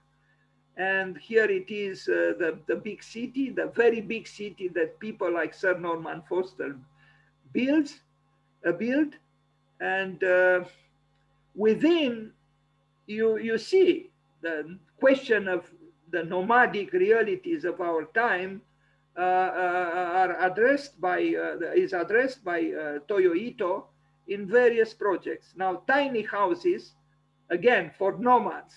Maybe he himself was a nomad at that time.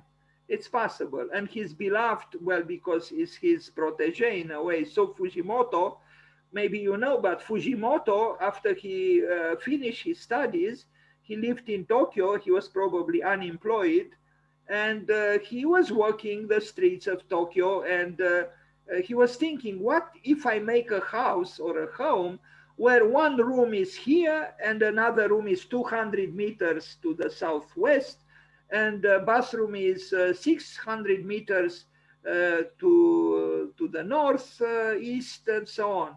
A dispersed house, that is a house without a center. That is a house for a nomad, no?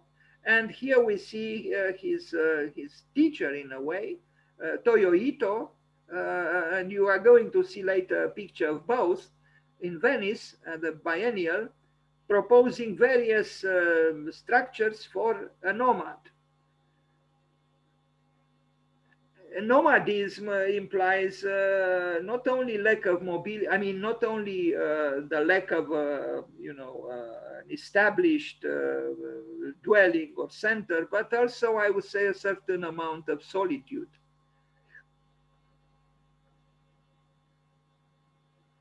The Tower of Winds. This is an old work by him, which is was very publicized at the time when it was built. We know that he was and is interested in the wind, the air and the water. This is a tower for the wind, and it's nice. You see this speculative, philosophical, and almost metaphysical side of the architecture of Toyo Ito kind of is not present in the work of Sir Norman Foster. Lucky is him, because metaphysics could also bring headaches and melancholia and depression. And maybe this explains why Toyo Ito declared himself as being a dissatisfied architect. Maybe he decries the absence of the gods, of some spiritual meaning in our lives. It's possible. After all, the nomadic person, is left an orphan on this earth. From the picture, you would have thought it's a cylinder. Well, it's not based on a circle, but on an ellipse. At least the shell.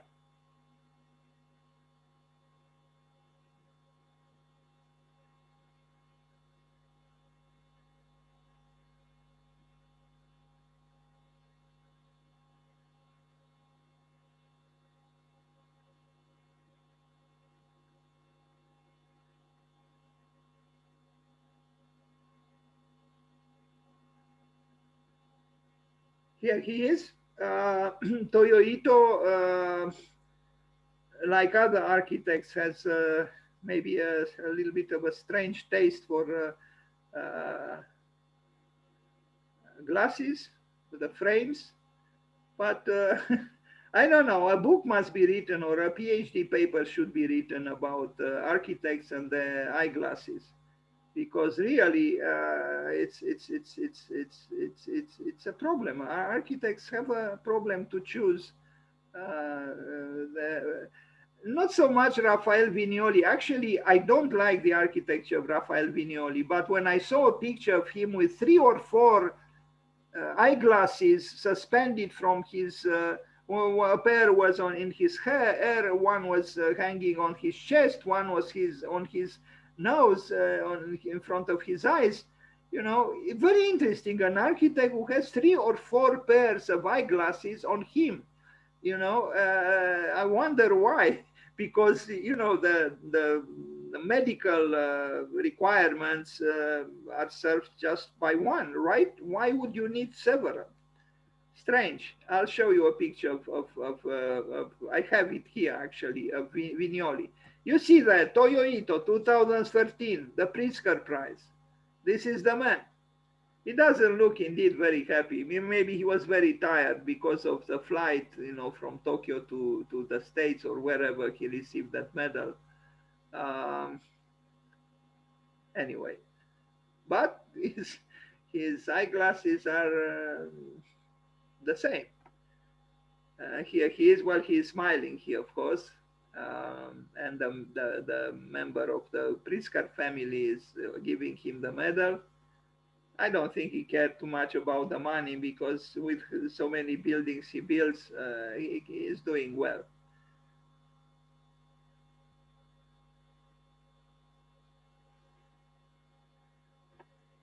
And here they are, the others. Of course, the other 1st of June, celebrated man is here too, Sir Norman Foster. You kind of know all of them, right? This is Sir Richard Rogers, the former partner of Sir Norman Foster. And then here is the eternally laughing I.M. Pei. Vignoli also laughs all the time, but he didn't get the Pritzker Prize yet. And, of course, the Frenchman, Jean Nouvel, knows the posture he is to have. And Oscar Niemeyer at above 100, he sees the world a little bit differently.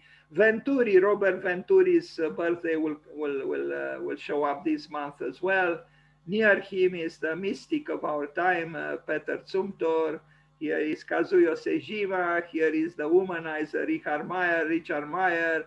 And on the left corner, of course, Frank Gehry. I don't know who this man is, but this is James Sterling.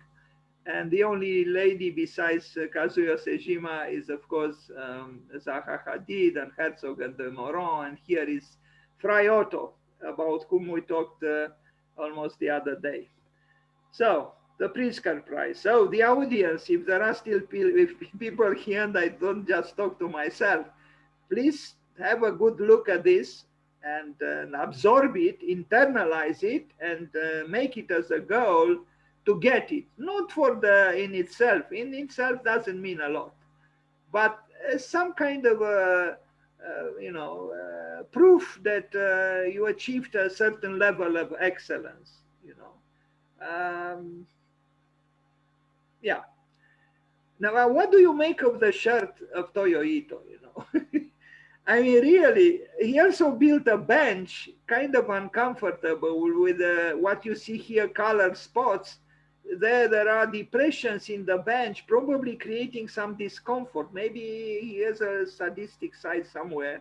That bench, unfortunately, I don't have it on in this presentation. But if you search on Google Images, Toyo Ito bench, you are going to see it. But what do you make of this shirt? I mean, if those things were smaller, you would have said, they could have been kisses by an admirer. But anyway, this is Asia, is the Orient. They have a different sensitivity, and we should accept it. And he looks boyish. He looks fine.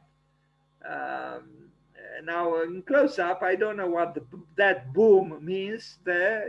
Maybe was given to him by design boom, or yeah. Anyway, as I said, he was born in Seoul, so maybe from Korean parents. Here he is again with the two sides of the same coin, that is the Pritzker coin. And now we arrive at a very interesting building, the Serpentine Gallery Pavilion from 2002, so 19 years ago. Here it is. Now, of course, the functionalists would protest, would say, wait a minute, what is this nonsense? Why? And I would reply, why not? I mean, we could look at the tree and we could ask lots of questions. Why did God make them this way? This is what Toyo Ito wanted to make, and let him breathe, please. Why shouldn't we also have disorder, not just order? In essence, maybe this could have been a cube, or a square building, but he went against that, and that's what he got. And I don't think it's bad. I actually like it, and the structure is defying the lazy engineer who only knows how to build a structure that has vertical columns and horizontal beams. No, it could be like this, okay? And it is self-supporting, and it didn't fall. Unfortunately, they destroyed it. Well, it was moved to another place after 1 year to make room for the next Serpentine Pavilion. But I like this building by Toyo Ito. And I dislike the engineer who always takes the easy road, and he infects the imagination of the students with his restrictive, recommendations. What we see here is clearly a man who rebels against Cartesianism, and that's what it is.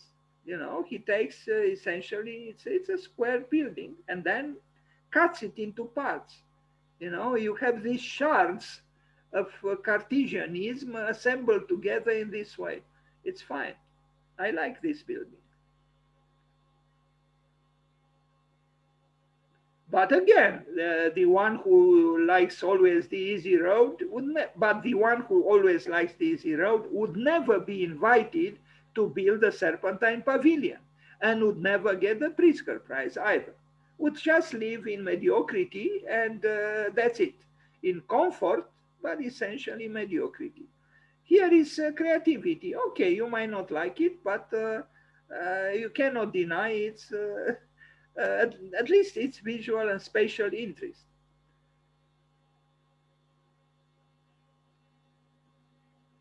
And he's not repeating himself. You'll see other buildings by Toyo Ito. In fact, you already saw that the previous studies for the nomads were different from what he did here. The Sumika Pavilion. Now, this is similar to but this was built in Japan. And I like it. It's a kind of a coffee shop.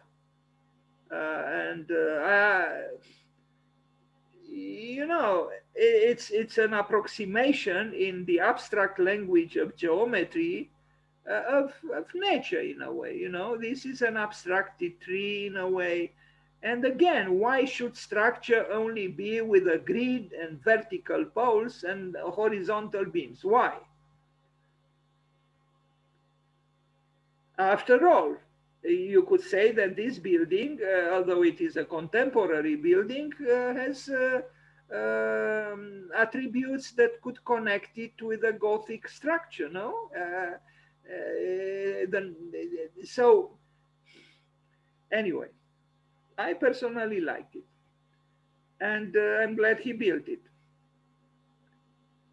And as opposed to the Serpentine Pavilion that Peter Zumthor built, here we see a path that leads to the building that is fragmented and kind of organic, connecting it with what we see also here on the ceiling. And there is, I think, a sensitivity here which unfortunately Peter Zumthor didn't have in the aforementioned work. Not bad. I like it. I personally think Toyo Ito, did a work which would make perhaps even this leafless tree smile if he saw it, but he's on the other side of the building.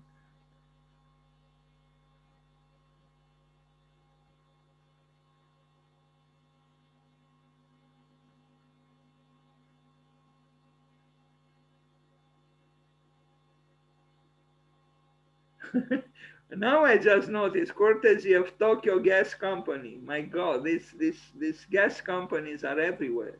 They rule the world. Let's face it. Yeah.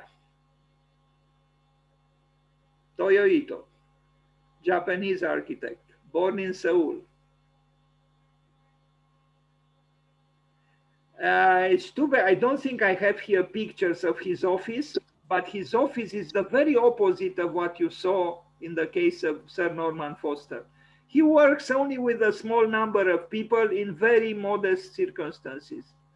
Nothing of the glorious institutional machinery that Sir Norman Foster has. No, I think he has 10 people, 15 people at the most, not 1,000. Not 3 floors in a glorious building in London. This is the bench actually that I mentioned.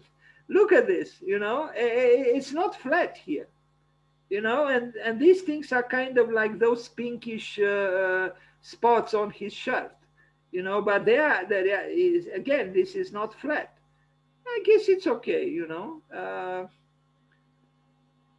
What are these? These are ornaments, if I am allowed to use the taboo word, they're ornaments.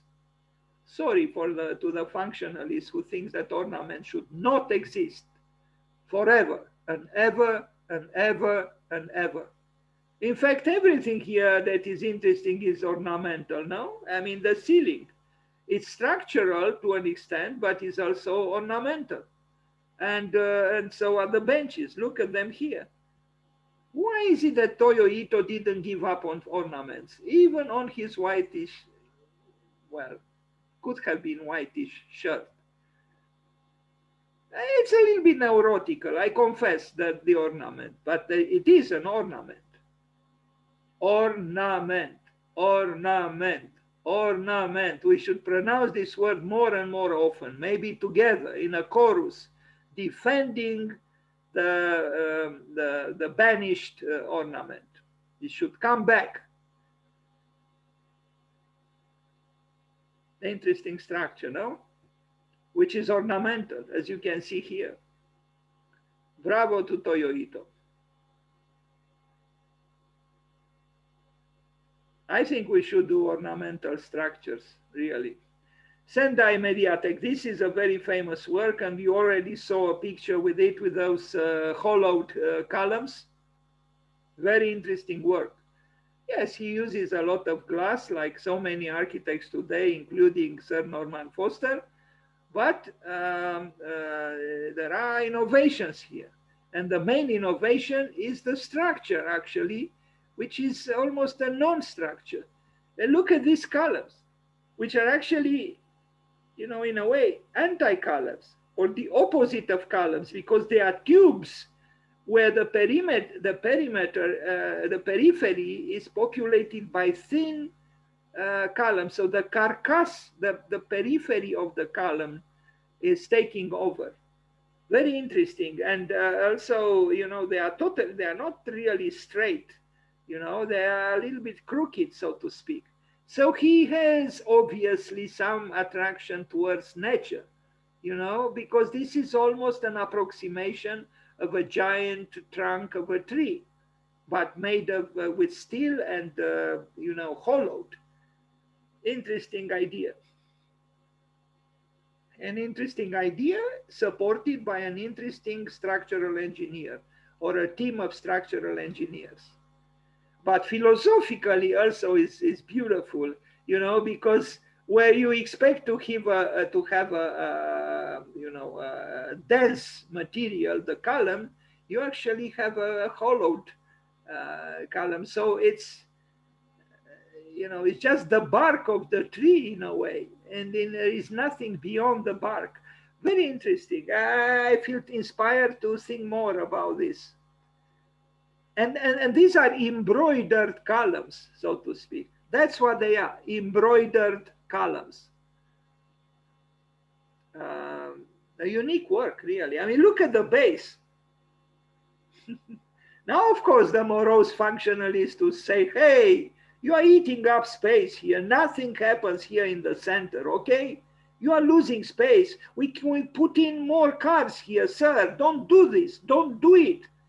Well, Toyo Ito would just smile and, like a true Oriental man, turn his back and go someplace else. Nice work, Toyo Ito. Look at these colors. You know, I almost felt tempted to write something or to propose a presentation, since I do nothing else but this presentation called Against Creativity. Now I changed my mind. I would say predictably towards creativity.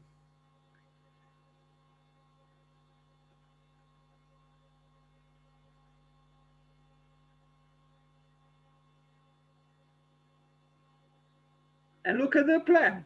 Kind of, you know, like the plans, you know, of both Ishigami and Kazuyo Sejima, the playfulness of these Japanese, you know, look what they do inside the square. It's a square, but inside the square, there is playfulness.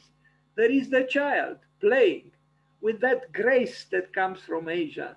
There is a gracefulness, but there is also technology, but it's not an aggressive technology. There is homo ludens here, there is. Good work. Bravo, Toyo Ito. Nobody did this kind of columns before.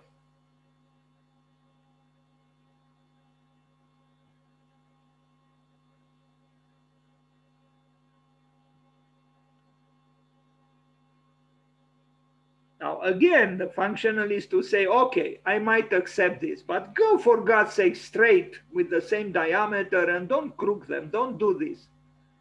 Well, God did them now with the trunks of the trees. So why shouldn't we complicate ourselves as well? But we are not gods, would say the morose structuralist. Well, maybe we are not, but maybe could aspire, sir, to be approximations. No? Would you please allow us? No. That's what the structuralist, the morose structuralist would say. No. Don't be playful here, okay? This is a serious matter. Don't do this sort of thing. I mean, look at these. These are not even straight. You know, they are just a little bit going astray, so to speak, these thin columns. You know, what are you doing here? You know, who do you think you are? You are not a child. You are a mature person, okay? Fortunately, people like Toyo Ito think otherwise. Now, this is a building done for, again, I shop there for I am. Todd's is a building that sells things. I don't know what, maybe toys, maybe something else. But here again, we see the carcass, which is approximately understood. This is a famous street in Tokyo with trees, which are not very common in Tokyo, but here they are. And this company, Todd's, hired Toyo Ito to build a building that, itself seems to evoke the world of the trees. Nice. And here is the so-called concept. And here are the elevations, which would exasperate the rationalists. The rationalists would protest, would say, wait, no, you cannot do this. I want to see straight columns and straight beams, okay? Don't confuse me with this nonsense. Well, again, Toyo Ito, who had an eye on the Pritzker Prize, thought otherwise, and he got it. And the morose structuralists and functionalists didn't, and never will. And I think with good reason. Anyway, in a way, this building is connected with the Serpentine Pavilion that we saw at a different scale.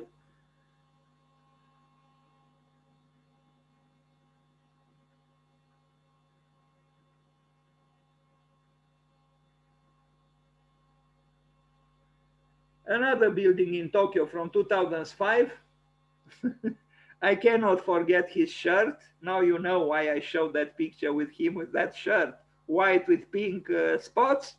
Well, instead of the pink spots, we see the windows. Very freely and playfully and irresponsibly, sir. This is irresponsible architecture, okay? It might be irresponsible, but it's joyous, sir, if you allow me to defend myself. Sir, I would not accept this because I like this. I like to see where the floors are. I want to be able to measure and to go straight from one point to another. Don't confuse me with this playfulness, please. Here is another building. I think this is in Barcelona, actually, by Toyo Ito. And now a public theater, a brilliant public theater, all black. Look at this. This stone, it's a stone, it's a rock. Within it take place plays. Very nice. Very nice. And again, he's irresponsible with these windows, which are not only irresponsibly circular, but totally uninterested in a grid. No, totally. It's fine. It's a good building. Let's confess it. And look at the beautiful dialogue. I think the foliage of the tree is in love with these holes, these windows, circular windows. There is already a love story between them. I can tell. There is a love story between the leaves, the foliage of the tree, and these openings in the black carcass of the theater by Toyo Ito. They are in love. I can feel it. Don't you see it? Don't you see the whispers, the discreet, testimonies of love? You know, the leaf here would say to the, or the other way, maybe one of these windows tells the leaves of the trees, I love you. And the leaves will respond, I love you too. That's what I see here. It's a love story. It's only for those who like to be playful. For the others, this is not easily observable. It's not seen. Otherwise, yes, it's a black envelope, but it has these touches of playfulness which remind you that what is happening inside is playing. It's theater. It's one of the best theaters I ever saw, actually. And it's probably not even very expensive, I imagine. In essence, it's a black box, but the playfulness brings a new element which makes it enticing. The Ito Museum of Architecture, he built a museum of architecture, and it bears its name on an island. Tadao Ando did something similar too. I mean, these Japanese, I don't know, they are the exceptionalism of the Japanese is obvious. You know, on an island, they build these things all by Toyo Ito, and it's possible his works are displayed here. It's even possible that Brancusi should have loved some of these things, which approximate to an extent the endless column. But it's a building, and yes, as I said, Toyo Ito said that he likes to do buildings where the best is to take pictures of with people in them, not without people, as we see so many other pictures, and including of buildings by Sir Norman Foster.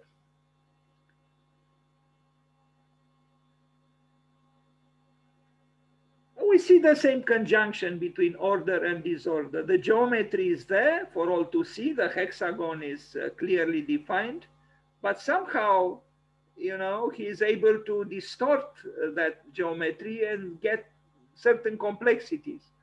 And here he is. I don't know, maybe at the Venice Biennial. I don't know what he is doing there with those lemons. They seem to be lemons. And here it is. I don't know, some kind of a building or several buildings that are obtained. You know, I mean, if you bring together these parts, you get the buildings. So disorder is connected with order, and they again, without playfulness, you cannot have creativity. And he's playful, and the Japanese build it. And here is the model for the tower, the Tots Tower that we just saw, except that here is black, and in reality it was white. It's fine, it's okay. Yeah.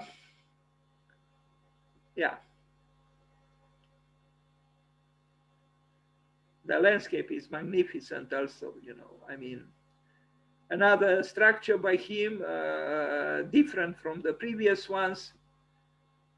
Truly, these Japanese, they can build anything. They build anything, and they have a turn of the mind somehow different than ours. You know, they welcome, experiments, and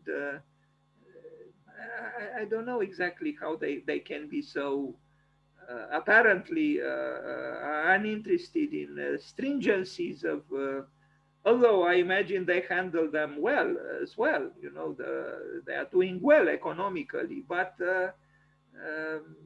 they have dispositions that go beyond strict utilitarianism, which is something to inspire us as well.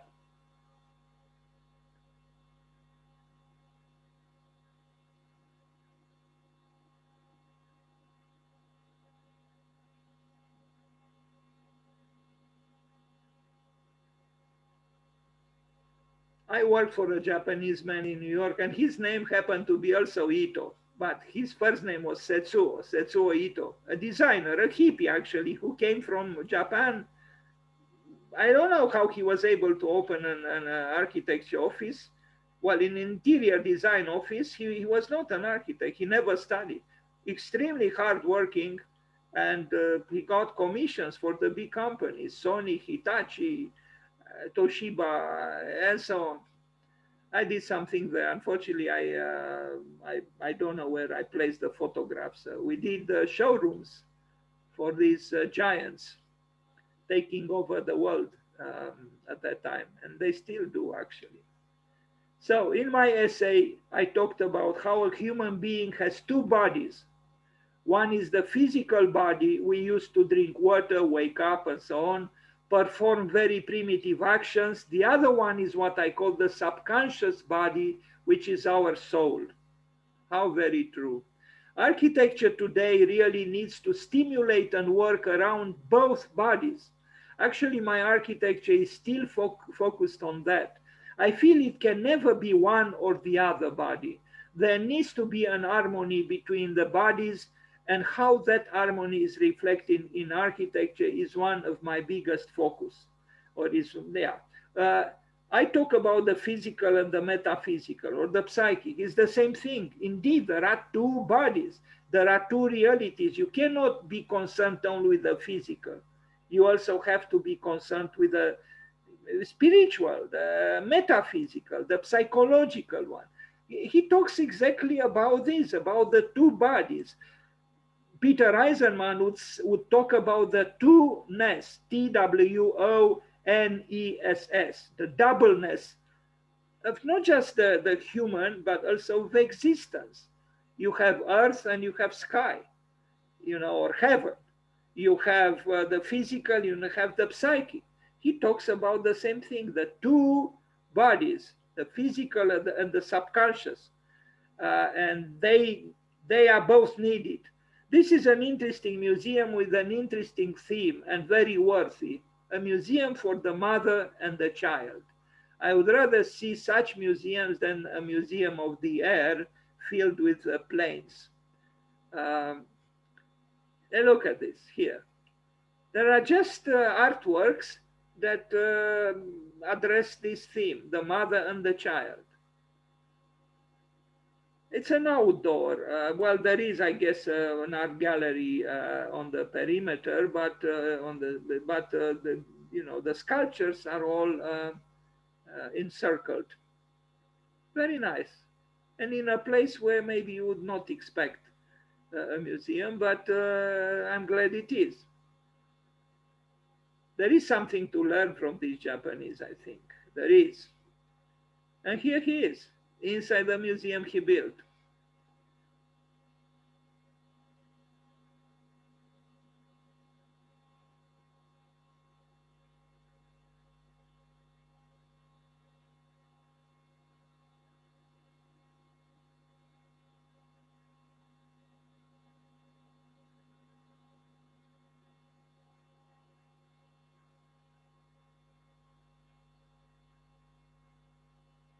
So he moved from the nomadic woman to, a woman who became a mother. And this shows, I think, an evolution.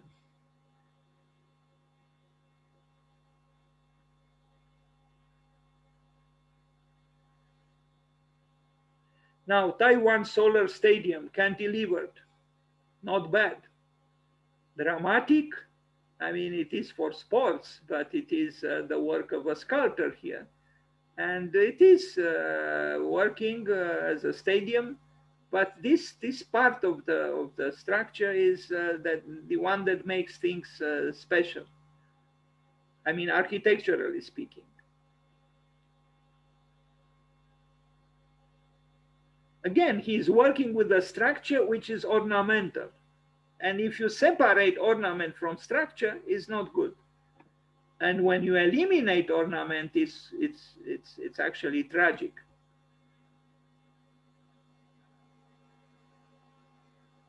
Taiwan.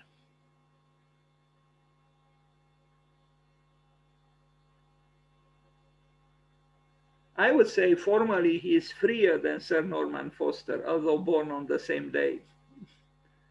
I wonder if they know that they were born on the same day. Two Pritzker Prize laureates. It's like a snake here, this stadium. Now, this important work in Barcelona, the Hotel Portafira. There are two buildings actually, and both are interesting and complementing each other. You know, a more Cartesian one on the right and a more organic one on the left, one whitish, the one reddish. I don't know if Toyo Ito thought or knew about European alchemy, where the white symbolizes the queen, water, the moon, and the red symbolizes the king, the sun, and fire. But it's interesting that, you know, he chose two different, in a way, there is something in reverse here, because where there is redness, he used organicity in terms of shape. And where there is whiteness, that is the moon, you would expect here to have the organic, but this makes things even more complex and interesting. And and after all, there is the redness here also within the, you know, the prismatic object, architectural object, although I usually avoid the word object, but in this case, I used it. I don't know if I was very inspired. Anyway, interesting work in Barcelona. And look at the tower. Again, the exasperated rationalist would protest. Would say, wait a minute, you know, don't you see that this is not straight and is not perfectly vertical? And this either, and the windows are not aligned? Yes, sir, I do see it, would reply Toyo Ito. I did them intentionally so, sir. Because I love to be playful, okay? I like to be creative, okay? Do you mind, please?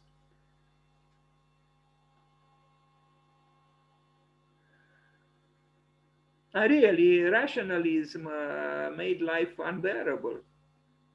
Fortunately, there are people like Toyo Ito who think and act differently. He's not the only one, of course, but he's one of those, or one of them. And look at these windows, you know, how they are dancing on the facade of the building. In fact, it doesn't even have a facade. It's like the bark of a tree, you know, it's all around. A trunk of a tree doesn't have elevations or facades, you know, it doesn't. You know? And look at this, enjoying itself with its gentle contortions and fluidities. Barcelona.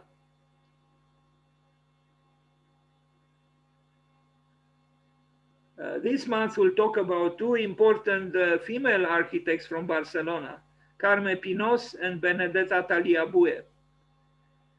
I can't wait. And look at the plan. It's not a circle.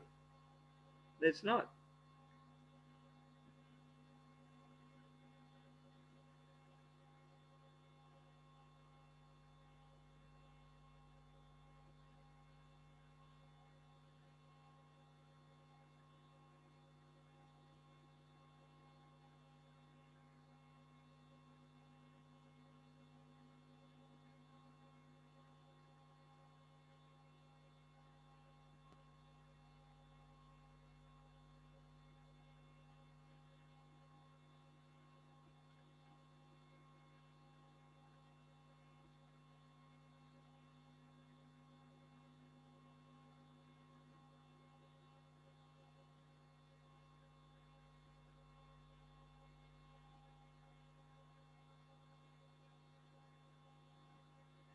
I would say Toyo Ito is slightly more of a poet than Sir Norman Foster, and maybe that this attribute derives from his dissatisfaction with being. Maybe he knows a little more about suffering. I don't know. Now this building was just was completed recently, the Taichung Metropolitan Opera House. I wish I had more pictures from the present, but you can still see the building. Um, you know, again, he complicated himself a lot, uh, as if you can create anything without complications. You know, I don't think it's possible. I mean, Brâncuș aspired towards simplicity, but his life was far from being simplistic. It was complicated. There were hardships. To arrive at simplicity or what is simple is not easy. The one who wants to lay on the sofa and watch TV won't bring anything creative to the world, really. Now, I don't know about these large glass surfaces. You can see I'm beginning to have a phobia of large glass surfaces, but inside the space is more cave-like and kind of like what we see here. It's much more contorted and sculptural and interesting. I hope I have some pictures here. I made this presentation a while ago in the building, but you see here, well, it seems the water got into the building, at least during the construction. Well, who knows? I would expect even the eccentricity to have the water welcomed into the building, but maybe I'm thinking too adventurously now. It's possible. And this is a project, of course. But it is finalized. The grand opening happened. I like the viscerality of the construction process and site. Look at this, you know, the intelligence, the hard working, the hard work of so many people in order to bring to fruition, you know, the vision of an architect. Architecture is not really done by one person. I mean, yes, he was the conductor of the orchestra, but you know, the orchestra is made up of many people, and they all should be acknowledged. Look at the complexity of the plan. Within the rectangle, there are many things going on there. Now, my Japanese boss in New York told me that many Japanese men in Japan have ulcer because they have such complexities in their stomach, but they don't express them. So the expression towards outside is, you know, kind of like this rectangle. And because of the turmoil within, they develop ulcer. I don't know. That's what he told me. But the truth is, the Japanese have the longest, longevity in the world. So I guess they can handle something quite well.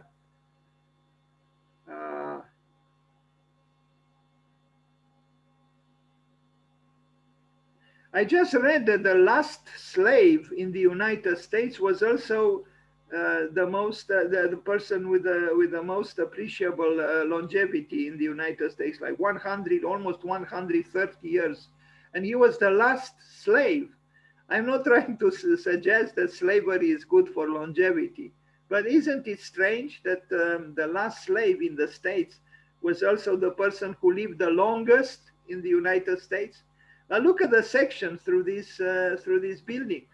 I still can't forget those pink spots on his white shirt. In a way, these tunnels within the building have the function of those pinkish spots on his white shirt. But it's an interesting conception, of the building. We see here those two bodies that he talked about, the so-called subconscious and the so-called conscious. We see both here in interplay.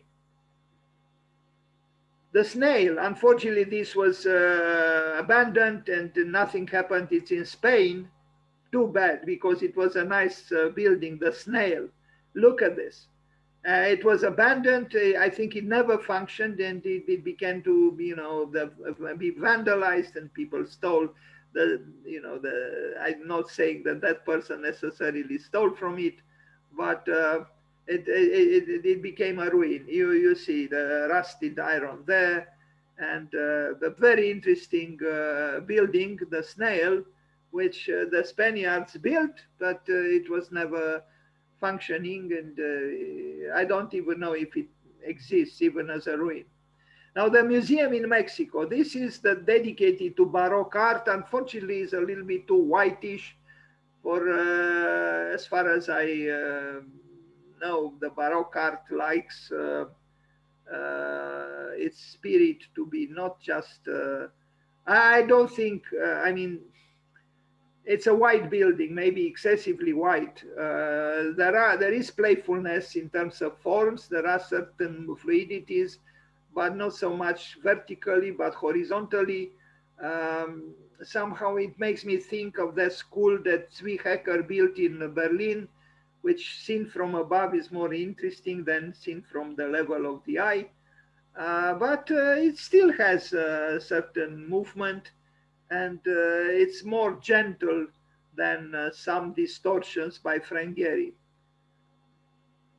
I don't think it's one of his most interesting works, and maybe even not the most typical, but it's a good work, I think. Now it's a funeral hall, which surprisingly is white or whitish. So, you know, those who associate death or the funeral with blackness, here they would be a little bit surprised. The roofing, you know, is maybe a metaphor for what might happen to the soul after death. It's a gentle building. It's a building that is not, you know, dark.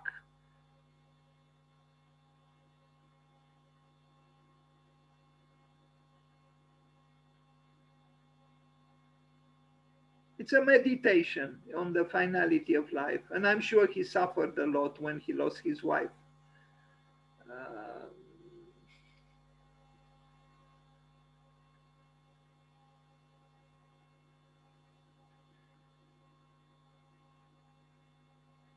we're approaching the end of the presentation.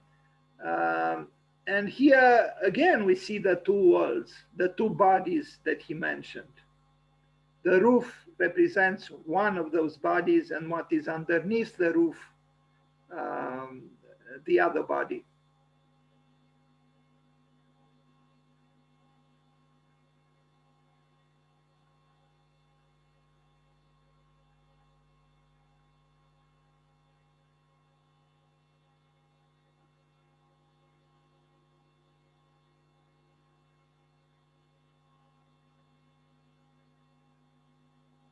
When I commented negatively on the asphalt that Peter Zumthor poured for the path in front of his Serpentine Pavilion, I was referring to exactly this kind of, you see, here is a more sensitive way of providing some access to a building than what that, you know, very blunt pouring of asphalt that Peter Zumthor did. Now, the Venice Biennial in Japan, for the Japan Pavilion in 2012, and you will see here also a picture of him with other young people, and he proposed and he even initiated such an action in Japan to build inexpensive dwellings for and with people. And here we see models of such sustainable, you know, houses. And, you know, this shows, I think, his almost his vernacular side, because I think in Toyo Ito there is, despite the sophistication of many of his buildings, there is a certain sympathy, a certain affection for what we might suggest through the word, the vernacular. Look, models of possible, you know, possible housing. And it's an interesting idea, and Su Fujimoto employs it in various projects he does, where he doesn't have, where there are negotiations between the horizontal and the vertical through transitional entities, like here. So, you know, the house becomes a hill or a mountain even, and there are intermediate entities between the vertical and the horizontal. Uh, they're dreamers. And what would architecture be without dreaming? Mud. Home for all. This was an initiative he had, and it's a beautiful one. It's a noble one. Home for all. Didn't he evolve from a home or a dwelling for a nomad to home for all? And he actually started to act in this way. So he's building these things with young people, maybe students, maybe other people. And look at this sketch. I don't know if he did this drawing or not, but it's truly about building together houses that are not in a morose way, intellectualist or so. No, they express the simple joy of being alive. And it's almost an anonymous kind of architecture. And maybe using his own money, or I don't know, but you can tell there is some kind of here grassroots utopian vision. Here they are. And here he is too, probably, I think, the fourth person from the left. And we'll see them in Venice. Yes, here he is. So here is the architect as a social worker, as a militant, as an activist, because he doesn't want to serve just an elite. He also wants to serve, anyone, home for all. And I love this about him. And look at the people, working with their own, hands, with maybe primitive tools, I don't know, working together in order to build something that this generous architect thought of. Here they are, with him, the second from the left. Goethe in Faust, he asked himself, Faust asked himself, which, at what point would he want to say, to tell time to stop? And it was exactly then when he understood that it was when you give yourself to society, when you give yourself to other people. And if you do that, you could indeed say, time, stop, please stop. I arrived at the essence of life, at the summum of life, the crux of life. And this is what I see in this picture. Toyo Ito, a Pritzker laureate, descending, so to speak, from the Olympus mountain of exceptionalism, between people, being together with them. This man here is Fujimoto, Su Fujimoto, the young architect who himself is on his way towards stardom. But it's not about stardom, it's about doing good work. Maybe they even prepared the soup here, I don't know. And here they are in Venice at the Biennial. Playful, eternally playful, but also useful. It's not the kind of playfulness that says no to other functions of life. In fact, as you already know, he advocated the two bodies, architectural bodies, not just one.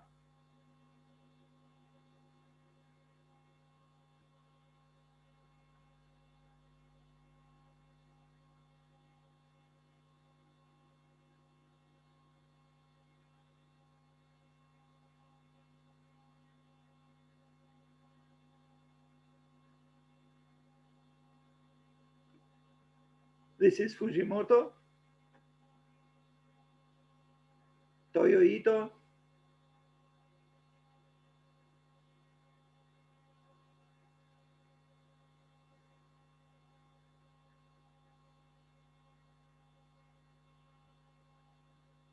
And they got they got the Golden Lion.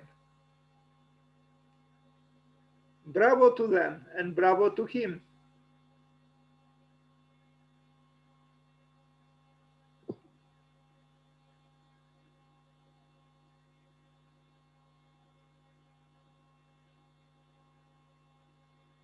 You cannot do this sort of thing if you only think of rules and regulations. No, you have to be playful and discover and rediscover the roots of life. Now, the university library in Taipei, unfortunately here, in my opinion, but I don't know, in Asia, perhaps they have a different conception about what we might call in Europe plagiarism. But here, the resemblance to what Frank Lloyd Wright did at the Johnson Wax building is striking, and you will see a picture of that too.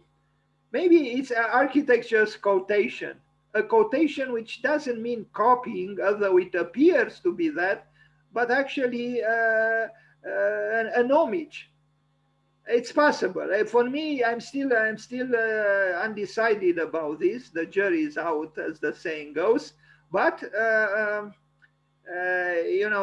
similarity is obvious. But it's possible that it's a gesture of affection towards what Frank Lloyd Wright did, and we are going to see what Frank Lloyd Wright did.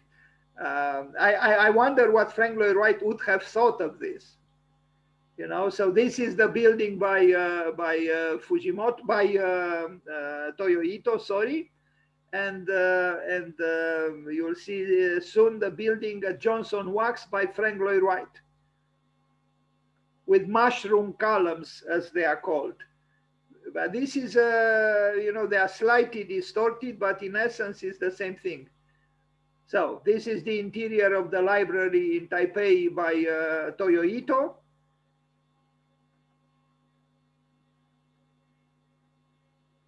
And this is Frank Lloyd Wright in Wisconsin. I have seen this building. Well, I arrived there on a Sunday and I was timid. I didn't enter, but I saw it through a glass door. And this is, it's obvious that this building preceded what Toyo Ito did. Yeah. So this is Frank Lloyd Wright. And this is Toyo Ito. Years later, maybe half a century later, or more than half a century later.